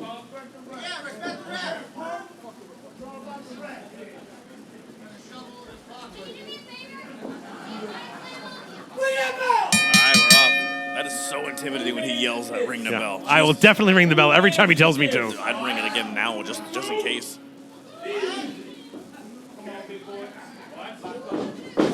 And here we go. We're about to see what Patrick Sane has up against Too Easy Tahir James. And James having to resort to pulling the hair. Oh, man. Wow. Look at this. I mean, what can you say about this guy, Blackwell? Nobody home. And again, the body of Patrick Sane. Breaking through that clothesline like it's nothing. Got to give it to Tahir James. He's right back in it. But Patrick Sane is just completely overpowering this man. He's looking for that lariat already. Looking for that bum to clot. What's that lariat called? The bum the clot lariat. Oh. And Tahir James getting out of dodge. Smartly so. Clearly Tahir James has seen that bum clot lariat. Knows to get the hell out of the way. Slowing things down. This is very smart on the part of Tahir James. Patrick Sane was starting to put together a whole lot of momentum there. And what better way to diffuse the situation than pop outside and slow things down? But he just got mad outside, Pete. Big chops exchanged out here. They're on the clearly other side of the ring, and we hear them like they're right next to us. Rapid fire. Oh, catches that overhand chop. Wait a minute. Didn't catch that one. God, what a heart stopper. Patrick Sane trying to chop directly through the chest of Tahir James here. And a mixed reaction from the crowd. Because some people like to see the violence, but others don't like the level of confidence that Patrick Sane brings to the game. Oh! Taking his time to get in the ring, and he's gonna pay for it with a chop block. Goes for the leg. Jesus. One of the obvious weaknesses to a man of Patrick Sane's size is chop him down. The lower you go, the harder it is for them to keep their base about them. He's lining up again, Pete. Oh! You can be tough, you can be big, you can be strong, but when that kneecap is blown out, Tahir James's night's gonna be what they would say, too easy. And Tahir James has placed that target on the leg of Patrick Sane. Now calling for quiet. Oh. There it is. Trying to adjust that spine the hard way. Almost a 3 count. 2 count only. And before, I mean, there was a moment where we thought that Patrick Sane was going to have an easy night tonight. He was rolling through it. And be able to take Tahir James out without a problem. But Tahir James, as we all know and expect him to, giving way more fight than anyone expects. But you can see it's already affecting Patrick Sane. Absolutely. He cannot walk. Oh! Giving Tahir plenty of time to recover and get that offense going again. And a man of, look at the size difference in Patrick Sane and Tahir James. For Tahir James to be able to take Patrick Sane down. Oh! Jeez. Implode senton in the corner. For Tahir James to be able to take out a man nearly twice the size of him with a lariat like that says a whole lot about the way Tahir James is built. Yeah, he's built different. Look at the guy's chest, arms, shoulders. He's shredded. That powerlifting comes in handy. The competitive bodybuilder now in control. Patrick Sane trying his best to fight back. Going for the eyes there, I think. Maybe the temple. And Patrick Sane was coming in for a headbutt, but Tahir James saw it coming and cut it off with that knee to the midsection, and now continuing on that knee.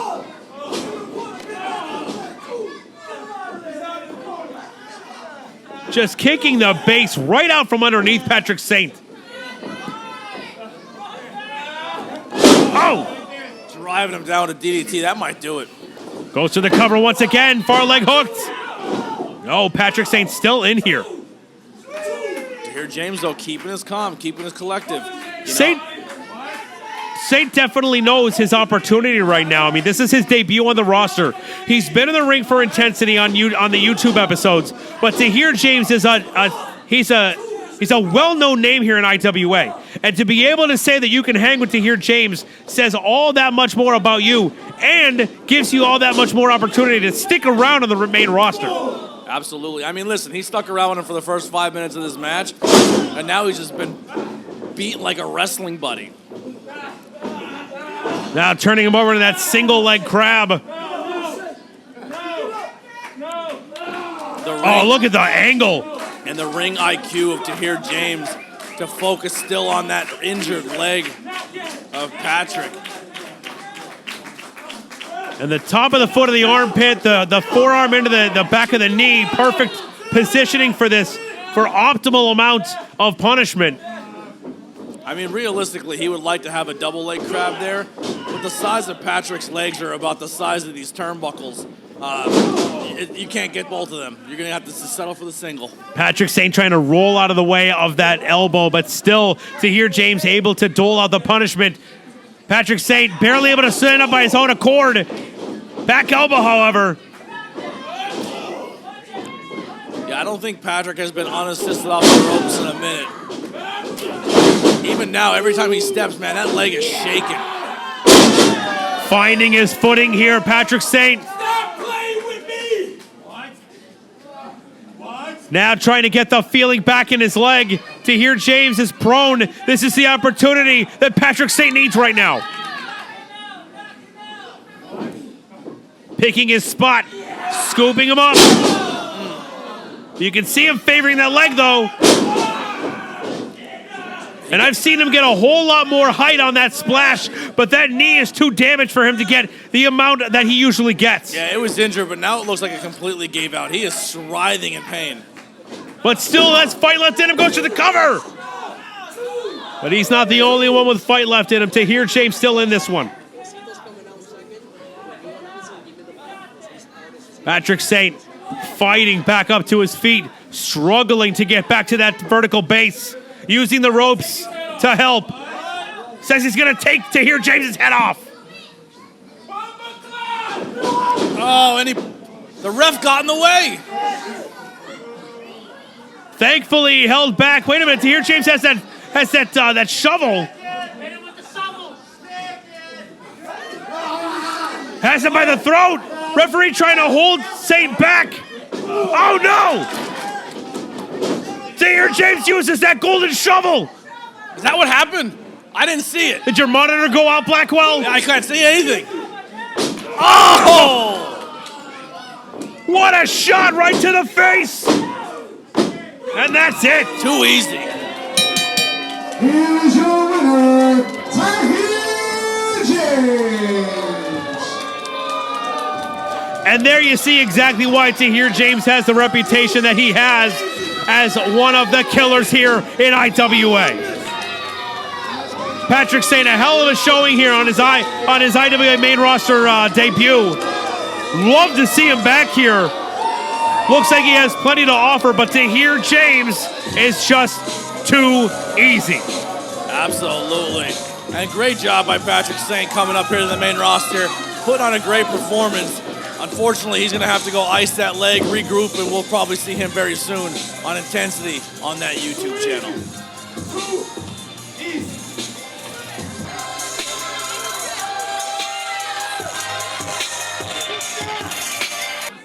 Your following contest is scheduled for one fall.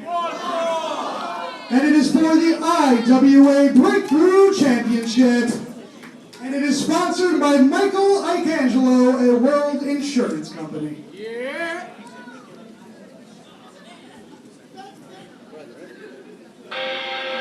Thank you very much to Michael Icangelo and the World Insurance Company for sponsoring this matchup. I gotta do a little digging on that company. They're always sponsoring Brandon. Introducing first, fighting out of Bloomfield, New Jersey, weighing at 180 pounds, he is the heart and soul of IWA. He is Brandon Downey. And the Nutley Nut House is giving Brandon Downey his flowers here tonight. If you told me that Brandon Downey, the scrawny, nerdy referee that we saw here in IWA years ago, was eventually going to become one of the top competitors in IWA and win that Breakthrough Championship, I would have laughed in your face. But I was wrong, Blackwell. Brandon Downey scraped and clawed and fought his way to the top of the pile here, and he now stands your Breakthrough Champion in IWA. Pete, even a broken clock is right twice a day, and a blind squirrel can find a nut. Oh, what's happening? But he definitely has his night cut out for him tonight. One of the most popular and intense individuals in Intense Wrestling Alliance.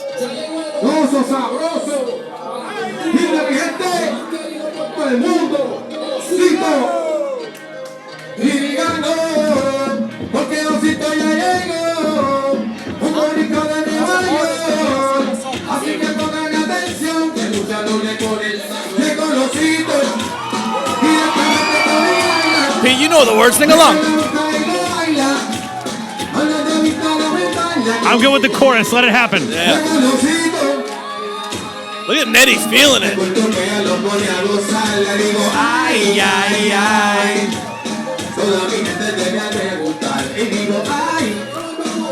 I don't want to sing badly. I'll let Taz have that. I'll let him go corner that market. I don't feel right talking over this. Osito's for the children, ladies and gentlemen. Ay, ay, ay. El golpe ya lo pone a gozar y digo, ay, ay, ay. Ay, ay, ay. El golpe ya lo pone a gozar y digo, ay, ay, ay. Dile, todos en la casa le conocen como Osito. Ay, bendito. Osito is feeling it. Get it, boy. He was trying to teach me that move in the back earlier. I wasn't picking it up. I taught him that. No kidding. Yeah, he taught him everything he knows.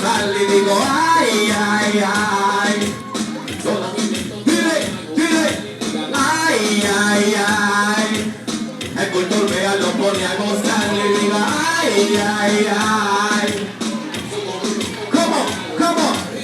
Oh, porque Osito ya llegó. Un boricua de Nueva York. Así que pongan atención.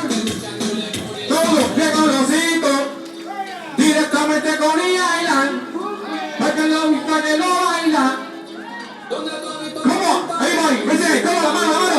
Llega el Osito. Directamente con Island. Hay que la monta y lo baila.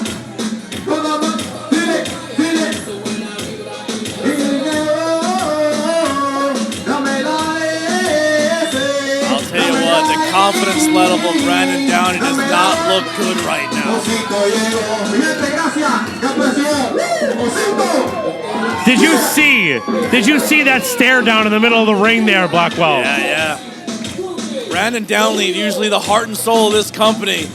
But man, Osito has the heart and soul of them right now.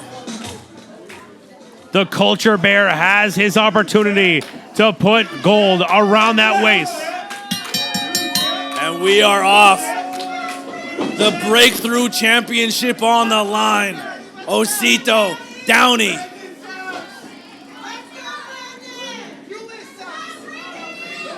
And another show of mutual respect here and sportsmanlike conduct. They should do a stipulation where the loser has to put a mask on. And I'm rooting for Osito.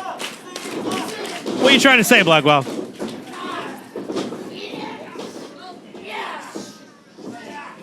All right, well, they got the lockup here. Osito, Brandon rolls through. Kip ups through. All right. Wrist control by Brandon Downey now. Nice reversal by Osito. They have definitely done their homework on one another. And Downey, oh, I thought he was trying to break the... look at this. Wow. Using the ropes to his advantage. That's kind of a questionable tactic there, Blackwell. Yeah. Well, you could say that he's resourceful, able to use his environment to his advantage. So I guess that's a nod there. Absolutely. Now waist lock by the Breakthrough Champion into a headlock. Nice transition there. Headlock takeover, head scissors, however. Osito ready for it. Quickly into the head scissors. Downey trying to kick out of it, not letting go. They're still singing the song. Oh, he rolls through into a pin. 2. Oh, almost got out of here quick. Another roll up. Quick pinning attempts. Listen, this is for the title, all right? They want to. The quicker you can make this happen, the better. Oh, quick roll up! Look at this. Yeah, you don't get paid by the hour in there, Pete. Whoa! Sunset flip? No, not enough. Backslide. Rapid fire attempts. Oh, here we go. Crucifix pin. Wow. Nice arm drag. Lucha. Sends it right back. Oh, no. Deadlock. Both men having the same idea.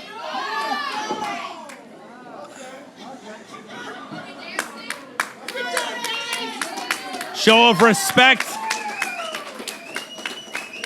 And pretty decent cardio there on display, if I do say so myself. Absolutely. Once again, taught him everything they know.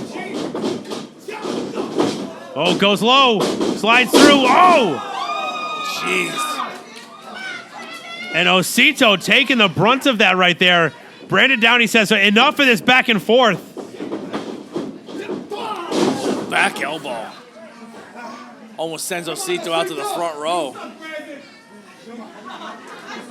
Brandon Downey has fought tooth and nail to get this title around his waist. It's going to take a whole lot to get it away from him. Does Osito have what it takes to do just that? Brandon Downey in the corner now, perhaps rethinking his strategy. Oh, Osito still feeling it.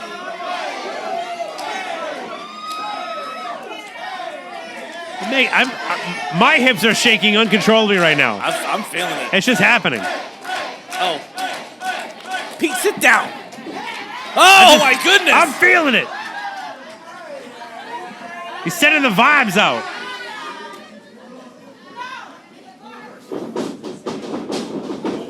Reversal. For the handshake. Double reversal. Oh, jeez. Downey getting a little frustrated here. But he is a hothead, Blackwell. I think it's bothered him that he doesn't have the crowd up right now. Osito can be a hothead as well, as you can see right there. Oh, they're coming to us, Pete. Right out in front of us. Can't win a title on the outside, though. Certainly not. But you could do some serious damage if you know what you're doing. Oh, my goodness. What a chop exchange. Man. Right out there, out in front of the gold circle ticket holders here at the Nutley Nut House.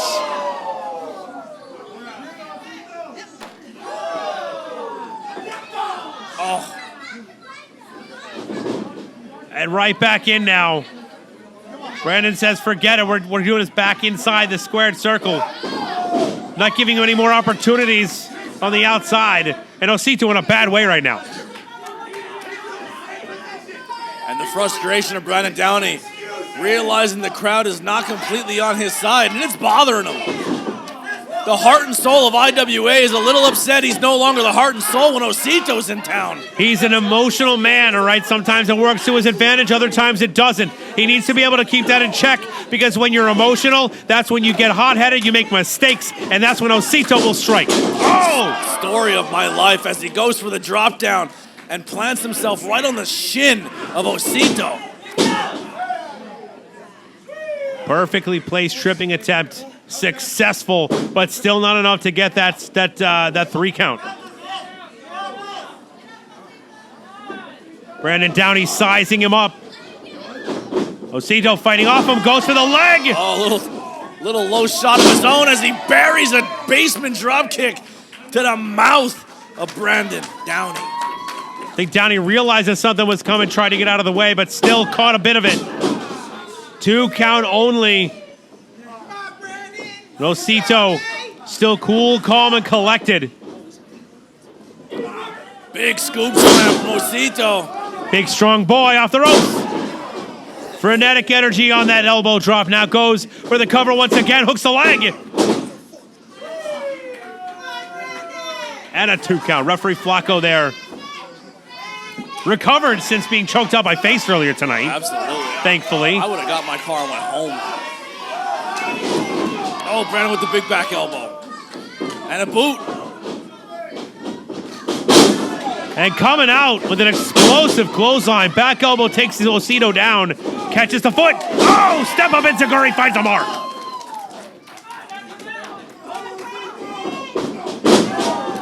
Brandon Downey taking a beating here. Osito wants to be able to wear that gold with pride. I'll tell you what, man. Osito really pushes a fast pace in here, and Brandon Downey is having a very hard time matching that pace, and he looks exhausted. Osito wants to wear that championship title around his waist back at Coney Island, where he feels that wrestling isn't represented enough. He wants to be the representation that he's been looking for. But listen, sometimes it's hard to make it back to Coney Island when all those people are out there trying to take you out. Going both down with the double clothesline. It's a Warriors reference, by the way. I love it. Yeah.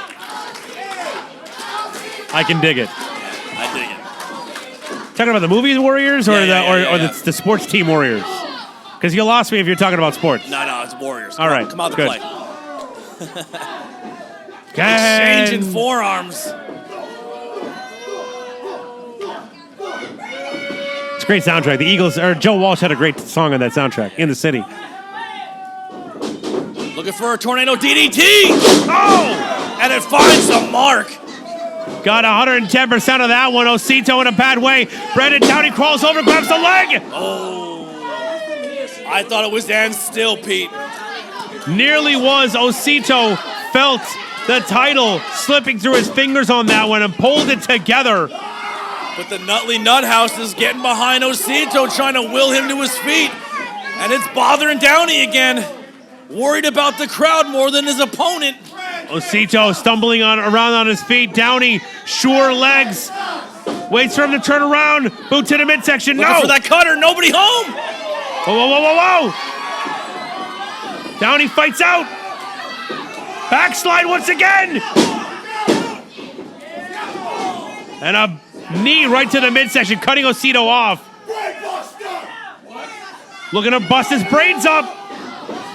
Osito fights out. Bucking like a mule, Pete, trying to prevent it. Through the legs, has the arm. Pete, this might do it. Oh! We have a new champion. Whoa! What? Here's your winner, and new IWA Breakthrough Champion, the Culture Bear, Osito! Brandon Downey twisted up in a heap of flesh and bone as Osito kept his shoulders to the mat for a count of 3. We have a new breakthrough champion. And Downey doesn't want to give it up. Ref Flacco just allowing him to take the belt away from him. The Culture Bear successful in his quest for gold here in IWA. And Downey doesn't look like he's ready to give it up just yet. A show of respect.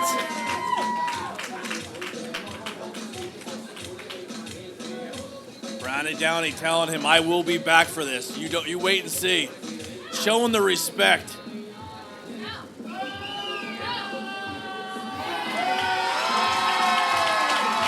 And allowing Osito to hold that title high.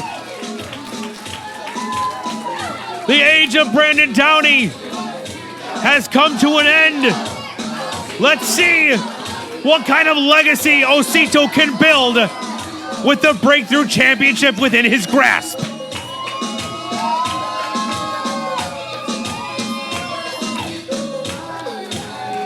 New champ here at IWA Mayhem. We saw a new women's champion, new tag team champions, now a new breakthrough champion. What does that mean? Are we about to see a continuing of the trend with a new heavyweight champion tonight in the main event, Blackwell? Absolutely. But the only two guys that still have a chance to hold some titles here tonight are two former members of TakeOver and Face and PJ Savage. Can PJ get the job done and walk out of here our heavyweight champion? But before that, we have a little bit of a rumble coming up here. Battle Royal, if you may, coming up next. And the two members that are left in the Battle Royal will face off each other immediately in a singles match. And the winner of that match will go against this man right here, Osito the Culture Bear, your current IWA Breakthrough Champion. What an opportunity coming up. Whole lot of names in that Battle Royal.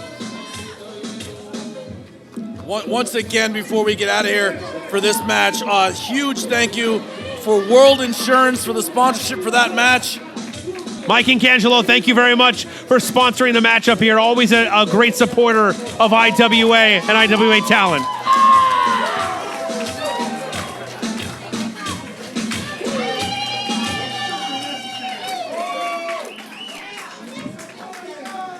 Your following contest is the Breakthrough Battle Royal, where the last two men standing will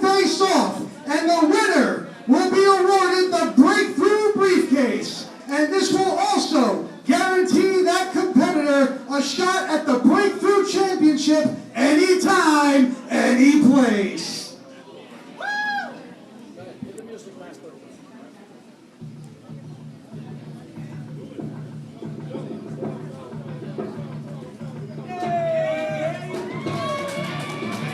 Here we go. So much talent in this matchup tonight. See Max Capacity there, Hush Holiday, Jonathan Gladstein. I feel like, Pete, we're pretty good at what we do, and we're going to try our best here tonight to try to keep all this action called. But there's just so much going on and so many bodies, and it's going to be impossible. I'll hold that code. Let me hold that code. We got Captain Payne just coming out here. He eyed me up. I got a little nervous. I won't wear it, I promise. I got a match. That's beautiful. That's beautiful. How do I look, Pete? Walter Diaz just gave you the most beautiful coat I've ever seen. Dude, I feel like Malcolm Moore. I just got back from the thrift shop. I was popping some tags. Elijah Eden in there. I see the Urban Warrior with all the tattoos. Red pants. Of course, Franco Costanzo. Who else do I see? Livewire Charlie with the blue pants. How am I gonna? I can't call all these guys. I think they want that belt, Pete. They're ready to go. Got Kazam with the black and white mask in there. Larry Anderson, the Brooklyn native, white shirt, black and red pants. Pete, I'm sorry to use such foul language, but shit's about to get real. Mike Harvey. The Crazy Rican is in there. That's what he calls himself. All right, you said it. You got approval. I'll let it go. I felt odd about calling him. He's like, if you don't call me that. And here we go. Jeez, there's bodies everywhere, Pete. Good luck calling this action. Walter Diaz and the Urban Warrior going at it. See Livewire Charlie just... Oh, we got... Oh, no. Jaden Staley. Costanzo has been eliminated. Franco Costanzo, the first one to be eliminated by Jaden Staley. Ugh. Jonathan Gladstein face first into that top turnbuckle. Zay Spalding in there as well, taking it to Captain Evan Payne. How do you even see anything? I'm looking around. My head's on a swivel. Blocks is in there. I'm dizzy. Kazam now, front and center. Oh, my God. Staley is killing him in the corner. Jeez. Max Capacity taking a beating in the corner from Jaden Staley. What a jerk. Elijah Eden still hasn't even gotten in there. That's smart. That's smart. Oh, we got another one out here. Oh, Eden was going to get in, but he decided not to again. Oh, no. Blocks is out now. Somebody else is out over there. Being sent to the outside. Who else? Blocks gone. Brooklyn Joe is gone. Thank you. Oh, Blocks just pulled out his partner. And further seeing the dissension of the ranks of the Taino Warriors there. Elijah Eden back under the bottom rope. Brian Matthews, all three Taino Warriors on the outside now. Oh, they still fighting, Pete. They're still going at it. And this does not bode well for the Taino Warriors. Hush Holiday taking it to Zay Spalding. Another elimination. Kazam just got eliminated. He's to the back. And whoever, the last two competitors here, the match is not over. They got to face each other in a straight up one-on-one competition. And a singles competition, absolutely. Jay Outcast, I didn't even see him until now. Jay Outcast in there. I think Elijah Eden is efficient. No, I think he... No, he went under the rope. He went under the rope. Under the... Yeah. Announcer apologizing to Eden. You don't have to apologize to Eden.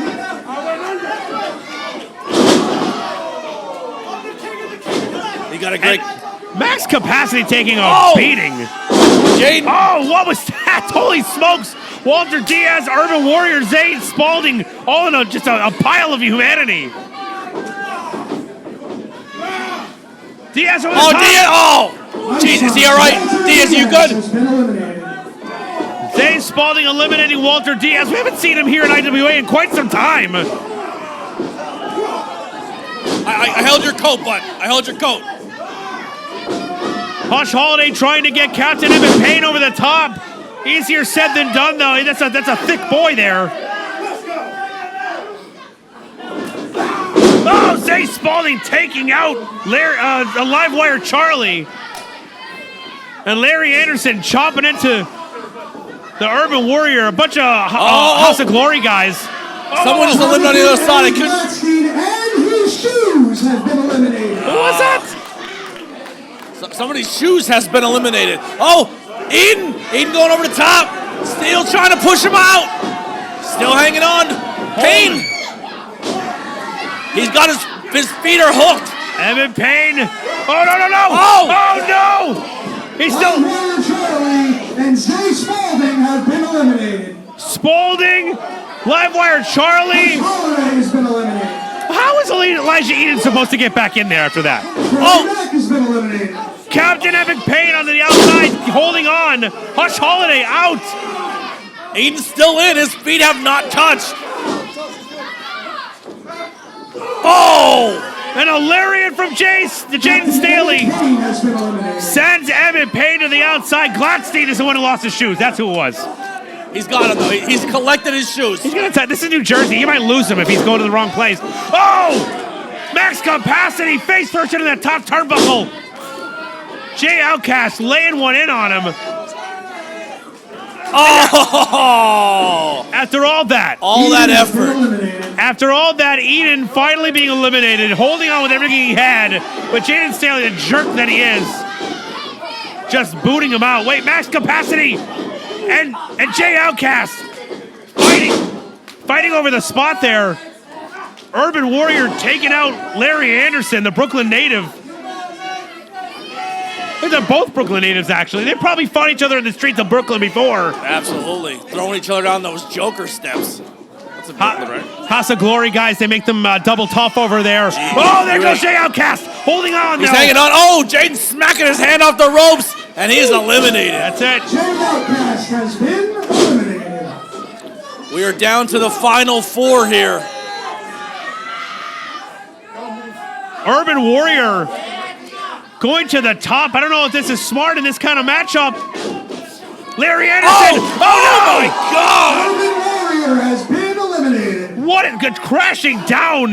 Holy smokes. Jesus. Incredible impact.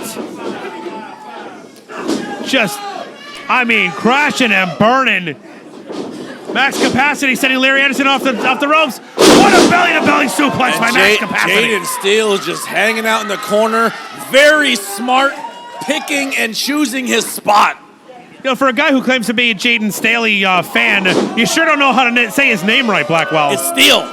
Isn't it Steele? No. Oh, he's going to hate that. You know, I'm going to let you keep saying it wrong because that makes me happy, actually. Larry Anderson collecting boos tonight from the crowd. Oh, wait a minute. It's Staley, right? Holding on. Forget about that. Jaden Staley is over in the corner, but Max Capacity almost taking Larry Anderson out.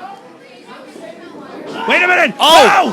There goes Anderson. They both eliminate each other. Anderson has been eliminated. Anderson taking out. Final two competitors. Wait. Jaden Staley and Max Capacity. That's right. Capacity hit. Will walk out with the breakthrough briefcase. Max Capacity hit the floor, but not before Oh. Larry Anderson did, which means he is one of the last two. Now we have a straight-up one-on-one match between Jaden Staley and Max Capacity. And these boys are just beating the garbage out of each other. They want that breakthrough championship, and they're going to break through each other's chest plates to get to it. Nobody home for the big boot. Scissors takedown.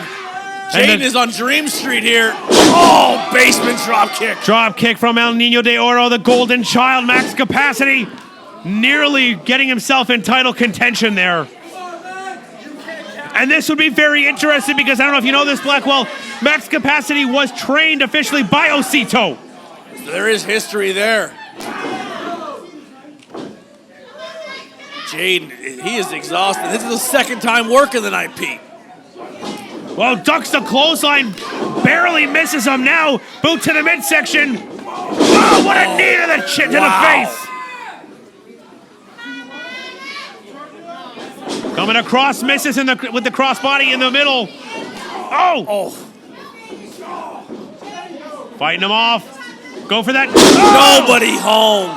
Too smart. Jaden Staley, Samoa Joe style, just walking away as Max Capacity crashes in the middle of the ring. Off the ropes. Oh, that big boy lariat. That's gonna be it. Good night. Count to 1,000,000.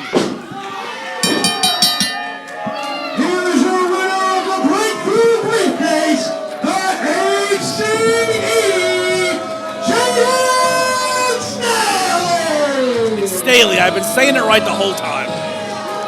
Yes, I must have heard you wrong. Jaden Staley officially get himself the IWA Breakthrough Lunchbox. It literally, it does. They used to have a briefcase, but I think they had that on reserve just in case Staley won this matchup. Is there still a thermos in that? He just got himself an opportunity at the Breakthrough Championship at his choosing. Appreciate that.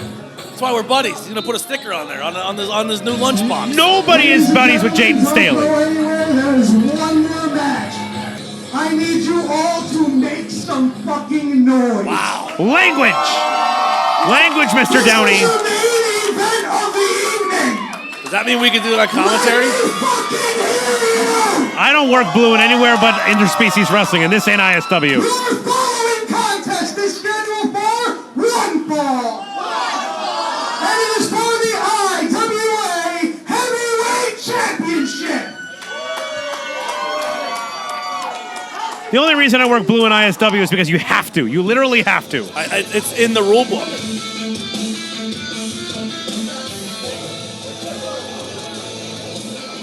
And I don't like the way that referee is coming down with the swagger. There's been enough questionable content. My fucking Lord! Regardless of that. The greatest damn showman, Jocko, is here, and he's taking that title. And for those who don't know the story, let me spin it for you quick. A year ago, we saw the faction form known as the Takeover. PJ Savage, Jaco, Face, Jay Bougie.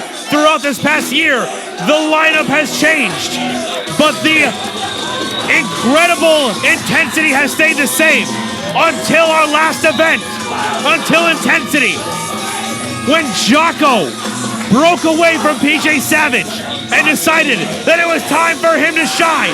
His opportunity is now.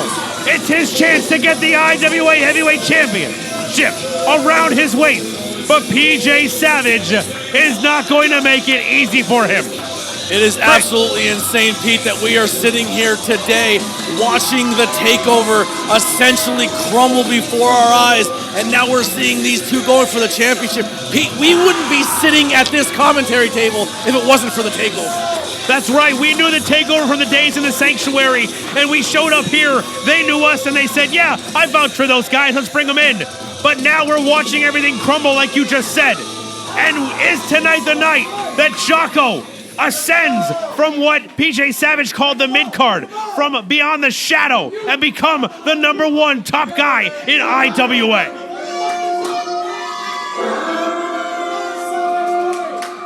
Like I said, Jocko is one of my top competitors on the scene, but PJ Savage is exactly what his name is, and that's a goddamn savage.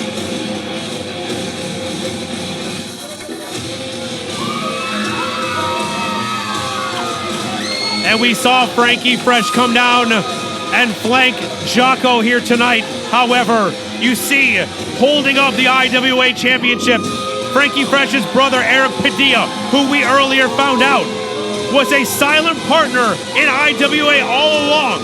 Now we realize that he is half owner of the company, and he has decided that he has been in the shadow for long enough, and he has been a thorn in the side of Frankie Fresh ever since then. There's so much going on here. Tensions are flaring.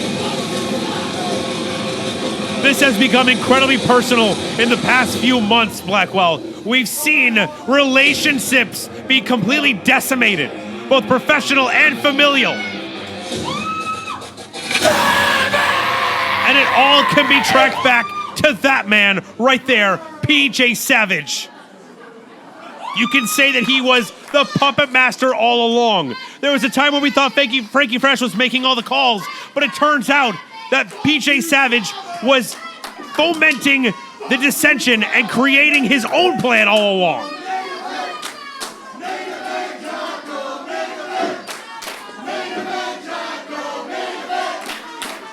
Your following contest is the main event of the evening. Well, Frankie is trying to get at him. Poppy is fired up. Introducing first in the corner, to my right, fighting out of the Bronx, New York, weighing in at 185 pounds, here's the greatest damn showman of this fucking industry. He is Jocko! Emphasis on fighting, Blackwell, because he's been fighting to get where he is now his entire career. He wants to step out of that shadow of the takeover. He wants to step out of the shadow of Face, of PJ Savage, of Jay Bougie. He wants to become his own man. In the corner to my left, fighting out of New York City, weighing in at 265 pounds, he is your reigning and defending IWA Heavyweight Champion. Ladies and gentlemen, this is Savage, PJ Savage! And this is a scene that I don't think any of us thought that we would be seeing here, especially in the main event of an IWA event. And a huge thank you to Netty Photography for sponsoring this match. Check out Netty Photography on all social media. Netty's at ringside right now taking photographic evidence of this matchup to prove that the takeover has officially dissolved. PJ Savage looks to keep that title. PJ Savage and Eric Padilla look to keep that title where it's at. But Frankie Fresh in the corner of Jaco look to change the landscape of IWA as we know it.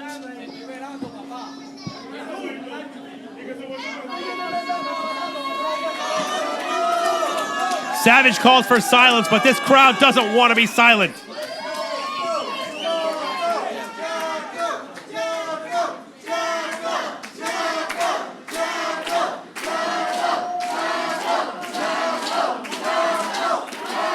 Oh, I don't think he's telling Jocko he's number one. And one good turn deserves another. Jocko and PJ Savage reminding everyone that there is no love being lost here. The miles, the conversation, the everything that they have put together on the road to create this. And also the middle finger, the big old FU to Frankie Fresh. The man that arguably allowed this power grab to happen, unbeknownst to himself. He had different ideas, but Savage took advantage. Welcome, Savage! And we're off, Pete. Savage thought he was going to play mind games right off the bat, but Jocko was ready for him. And Blackwell, you weren't here last time, but I'm gonna remind everybody that this referee is clearly in the pocket of Eric Padilla and PJ Savage, as expressly seen the last time we were here. So it's definitely going to be a factor going forward.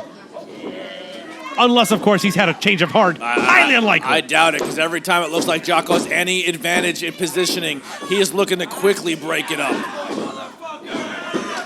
Bringing Savage down to a knee. Wow, fast count to the 5.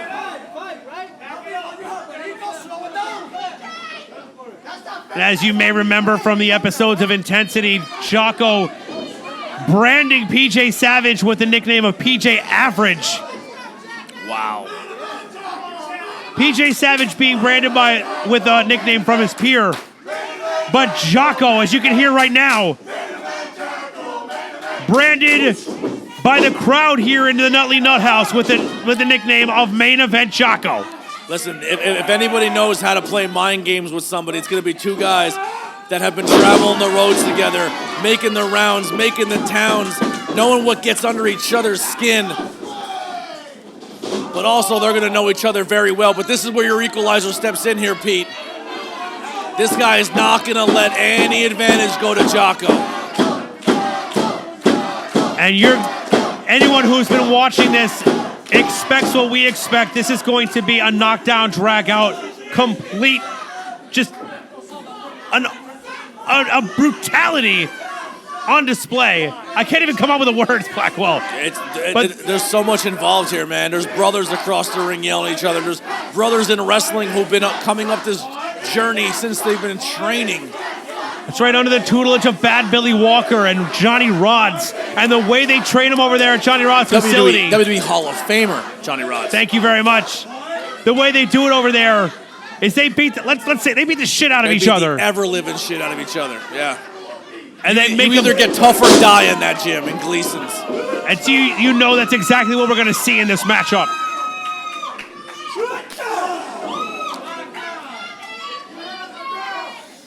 And the fight that we're seeing right now is just going to get worse. Every moment that goes by, the anger, the rage that's built up behind the eyes of both of these men is going to continue to bubble over. Jocko already looking like he's seeing some stars here after that first shoulder tackle. Possibly heavily concussed. His head snapped off the mat. And Netty Photography getting right in there, getting a perfect shot of the look on Jocko's face. Oh, big overhand right, uppercut.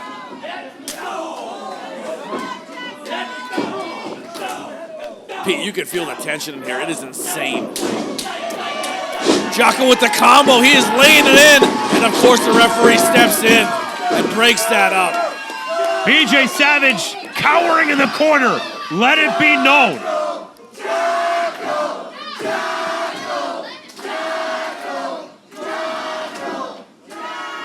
Love it. You love to see it. Jocko being arguably being the second hand, the right hand man to Savage. They always talked about how there was no direct leadership of the takeover, that it was all equality. Everyone was on the same level. But you gotta look back and see that PJ Savage, deep down inside, saw himself as the de facto leader of the takeover, and Jocko has taken umbrage with that ever since. Absolutely. I mean, PJ Savage was out there solo winning titles. Jocko was part of a team called the Faceless Ones. His name wasn't even in the tag team name.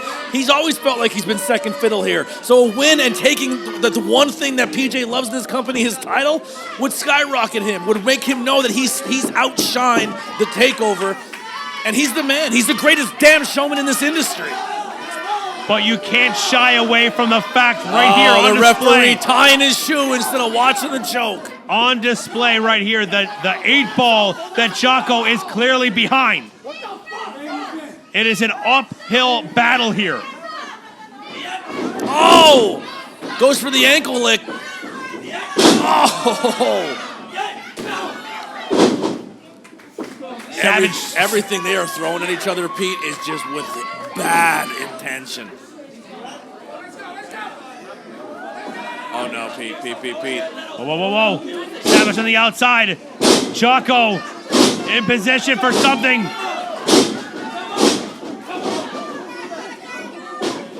Off the ropes. Oh my God! Went for the tope suicidorito. PJ Savage saw it coming a mile away, got out of the way. It went right into the crowd there. Jocko went face first into the first, second, third, maybe even fourth row. Took out part of the crowd, and Savage is over there eating up the boos, the jeers, the hatred from the crowd here. But I don't think PJ Savage knows where Jocko is. I think he thinks he's still over in the crowd. And I'm realizing something here, Blackwell. You know, we always wondered why the TakeOver, no matter how dastardly they were, the crowd here at IWA still cheered for them. Maybe they weren't actually cheering for the TakeOver. Maybe they were cheering for Jocko the entire time. It's very possible. And maybe that's in the back of PJ Savage's head as well. And maybe that's what's fueling this hatred for Jocko. Because I don't hear those cheers for PJ Savage right now, Blackwell. I hear it for Jocko. Absolutely not. The referee is fanning PJ Savage right now. PJ Savage wisely gets out of the ring once again. He cannot lose his title if he's not in between those ropes. He's calling timeout. Pete. Timeout. Whoa. Jocko over the top rope. What is he doing? My God. Oh, my God.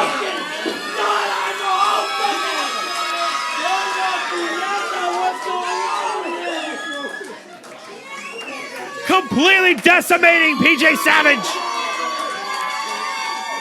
And that is why, Pete, he is the greatest damn showman. Keep getting it over. I want to hear it. Go ahead. Keep it The going. greatest damn showman. Jocko, baby. And tonight is the night. Whoa. Oh! Savage just pulled this lackey referee into the middle of that. Oops. Oh, no. PJ Savage with a chair. Not like it matters. The referee's down, but I don't think he would have even called it if he was awake. Let it be known, Blackwell. Those seats are the comfy ones. He knew that. He turned it around. He's hitting it with the frame of that chair. Turned that chair around so that he was being struck with the frame of it. You can see the welts building up in the back of Jocko right now. We need another ref out here. Good. I'm glad we need another ref. Get that ref out of here. Tired of this. I'm tired of the deck being stacked for PJ Savage and Eric Padilla. Well, PJ Savage just realized he doesn't have his insurance policy between the ropes anymore. The playfield has been even here, Blackwell. Oh! Pop-up powerbomb onto the apron by PJ Savage.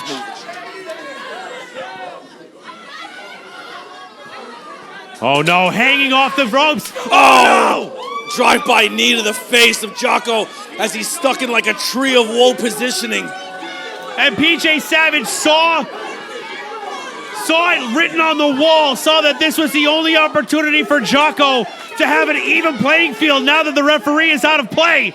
So he took full advantage and is now attacking him brutally on the outside. They are fighting all over the nut house here. Every pillar is being used. Every chair, every piece of audience member. PJ Savage knows that his days very well could be numbered as the I think IW he's using champion. a chair against his face in the pillar. Just pulling out all this. I wish now my monitor is out. Thanks a lot, Blackwell. You jinxed it. I think they're making their way back now. Oh, Jocko eats a post. Head first into the steel in the corner.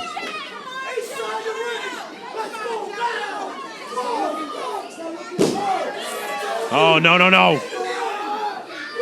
Oh. And the referee not wanting to call this matchup on account of a count out, it being so important. A heavyweight championship, a main event, and PJ Savage taking full advantage of that. Well, now we have actually a referee who's going to call it down the middle. But I got to be honest, Pete. I don't think it matters at this point. Jocko is hurt badly. He is hurt, but this is not a referee that PJ Savage is going to walk all over. This ref ain't going to put up with his shit. I think Jocko just felt the energy off the crowd, and he just sprung awake. Second win coming up to play. Jocko is ready for this. He's been waiting for this moment. He's not going to let it go by. He's going to dig deep down and pull out everything he's got. And here we back go. pocket and more. Hitting him with the rights. The big clothesline. The champ is down. Stumbling to his feet. IWA heavyweight champion being taken down repeatedly by the greatest damn showman. He's in trouble right now, Pete. He is hurting. Gets the boot to the chest, knocks him down. Savage in trouble, pulling himself up in the corner. Kip up by the challenger. Jocko has never looked better. This is his moment. I'll tell you what, Pete, it's been a night of new champions, and I think we're getting another one here. Oh, he's looking for shades of PJ Savage right here. Wants to bury the knee in the same way that Savage does to so many. No! Cannonball instead. And Carnival a nice cannonball little pose to go with it. Laying across his opponent. What a flex. Jesus. I don't think there's many people using their seats right now. Goes to the cover. 2 count. But no leg hooked. No shoulders pressed. Jocko wasn't able to put everything into that duck pin.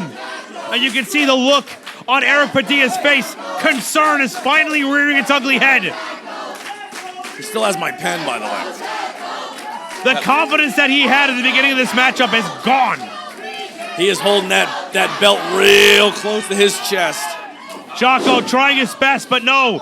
The larger frame of PJ Savage proving to be too much. Oh. Huge chop to the back.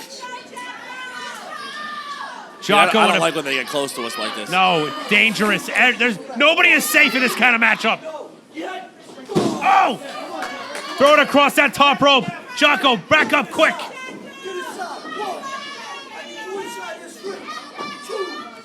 Springboard. Oh, nobody home. Pat Savage out of the way. Oh! Savage got out of the way of that kick and sends the knee to the face.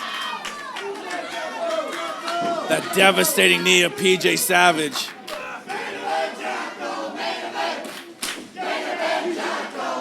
Savage on the middle rope.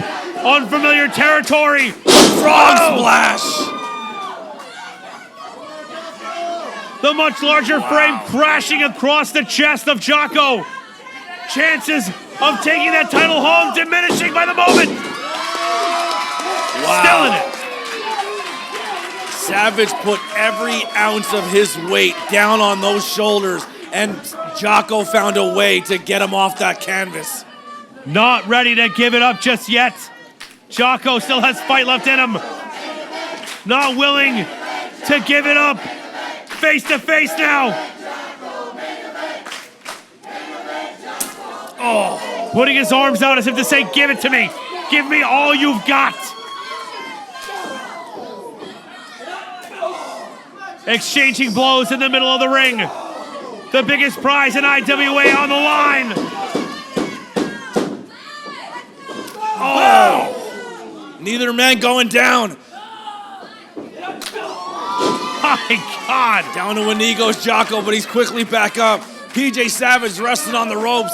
I think they know the first one to hit the canvas. This could be it. They are on reserves right now, Pete. Clubbing each other. Neither willing to give it up. Neither willing to relent. Neither willing to admit defeat. Both men pushing off of each other. Across the way. Still only down to their knees.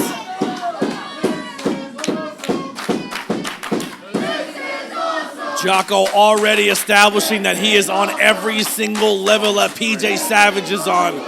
Taking him to his limits. Oh! Both men down with a double clothesline. And the count has begun. And they've both got to be going on the reserves right now. The tank's running on E, dangerously close to empty. Both of these men need to consider pulling out their final reserves. Their final. We're at a 5 count, Pete, and the nut house is trying to will Jocko to his feet. Both men up to 2 knees, staring at each other. Count is over. Vertical base, both of them. Right back to it. Savage goes down. Jocko building up the momentum. Off the ropes. Changing direction. Pump kick to the chin. Oh, he couldn't get any of that. They are exhausted, Pete. Cover! Hand on the rope. Hands on the rope. Pete, I'm exhausted calling this. I can't even believe what they're going through.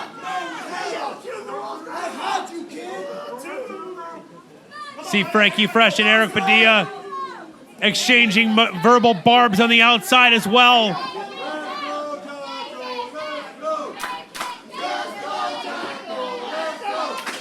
Jocko, knowing that this could quite possibly be his only opportunity to get the title off of PJ Savage. Oh, absolutely. If PJ Savage gets out of here with this title, he's going to make sure, he's got to make sure that this match never happens again. He'll slap across the face. Oh. Savage on the offense. Kick right to the side of the head. Oh, go for that full Nelson slam. Oh. Did you see his head smack off the ground? I did. He's taken out many opponents with that move, but Savage not going for it. Pointing at Frankie Fresh. Jocko using Savage to get back to his feet. You damn right, kid. Going for it again. Oh, no! And Jocko in a bad way here. His chances slipping away. Savage goes for the cover. Oh!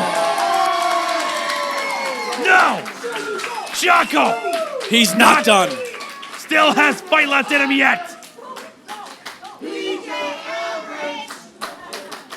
And now the crowd trying to get into the head of the champion here. The PJ Average chants are going wild. Oh, he's taking that turnbuckle off, Pete. He knows he can't get it done clean, so he's looking for that easy way out. Frankie Fresh in the corner, hyping his man up. Referee's trying. Oh, no. Oh! No! Referee was trying to put that turnbuckle back on. Clearly, exactly what Savage had in mind. Goes to the low blow, but Jocko was ready for it. Scar! We don't have a ref, though. 1, 2. This match is over. PJ Savage is dead to rights. We should have a new champion right now. Get a ref out here. What now? He's looking for it again, Pete. And he gets it. Gets that side slam. Scar, now wait a minute. Heading up to the top rope. Has something else in mind. Savage not moving. This is your time, Jocko. 450. 450. The ref is slowly getting there. 1, 2. No! And the air has left the building in Nutley, New Jersey. If it was a different story, if we didn't have a crooked ref in the beginning, if we didn't have to replace that crooked ref, if our current ref didn't get hurt in the corner, if our ref was 100%, this match was over. You would have had a new IWA champ. But Savage, always with a trick up his sleeve, continues to defy the odds.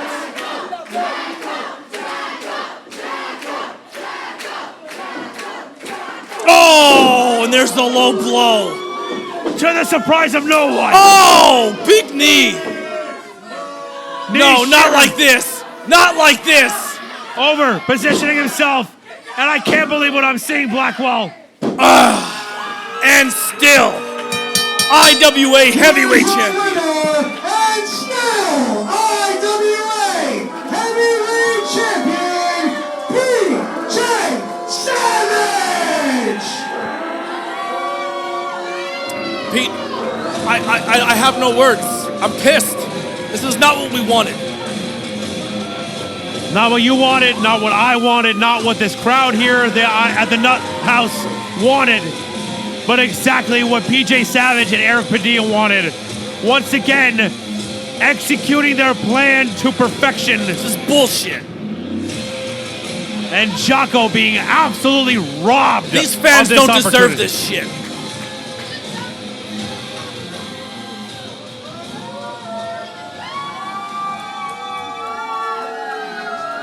That was bullshit. That was bullshit. They know it. They know it. That was bullshit.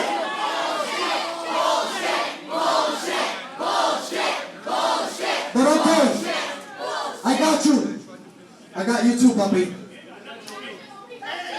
On June 24th, right here, in La Casa de IWA. Listen to me, shut up. June 26th. No, don't worry. You're not wrestling Jaco.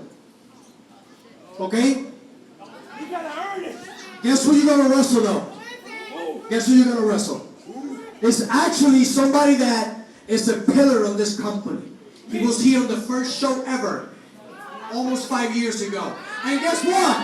He's the personal buddy of your friend. But,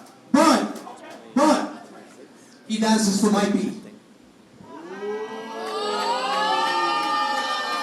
Hey, shut up! Or I'm gonna fuck you up! Whoa! Wow. June 24th, right here, Intense Heat. You will put that belt on the line versus Samoan Dynasty Lance Anoa'i. Lance on Hawaii coming Wow. in for June 24th, right here at the Nully Nut House. Lance has returned home. Lance on Hawaii right here, June 24th for Intense Heat, folks. If you want to see it, get your tickets early before we sell out. Thank you so much for joining us here for Mayhem. My name is Peter Long. I'm Anthony Blackwell Jr. Keep your eyes on social media. Until next time, wrestling fans, we're out of here.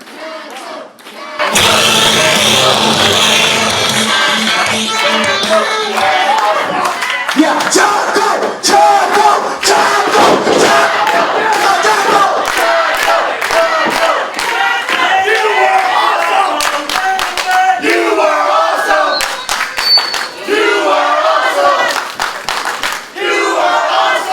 Thank you from the bottom of my heart. That's my champ! That's my champ! That's my champ! That's my champ! That's my champ! That's my champ! That's my champ! That's my I want to be real. I almost quit this business before this year started. Okay? Because of drama like my former confidants that I had to deal with. But because of a match like tonight, because of every single person standing here today, I don't know what that is. Because of every person standing here today, you remind me why I'm not going to stop. Why I'm going to keep on going. Why I'm going to show up here. You're the greatest damn show if you can put that work. You will achieve something. And I know I got to earn my way back. But you big bitch PJ Average, I guarantee I will beat you for the IWA Heavyweight Champion, ladies and gentlemen, boys and girls, children, pictures, of all ages.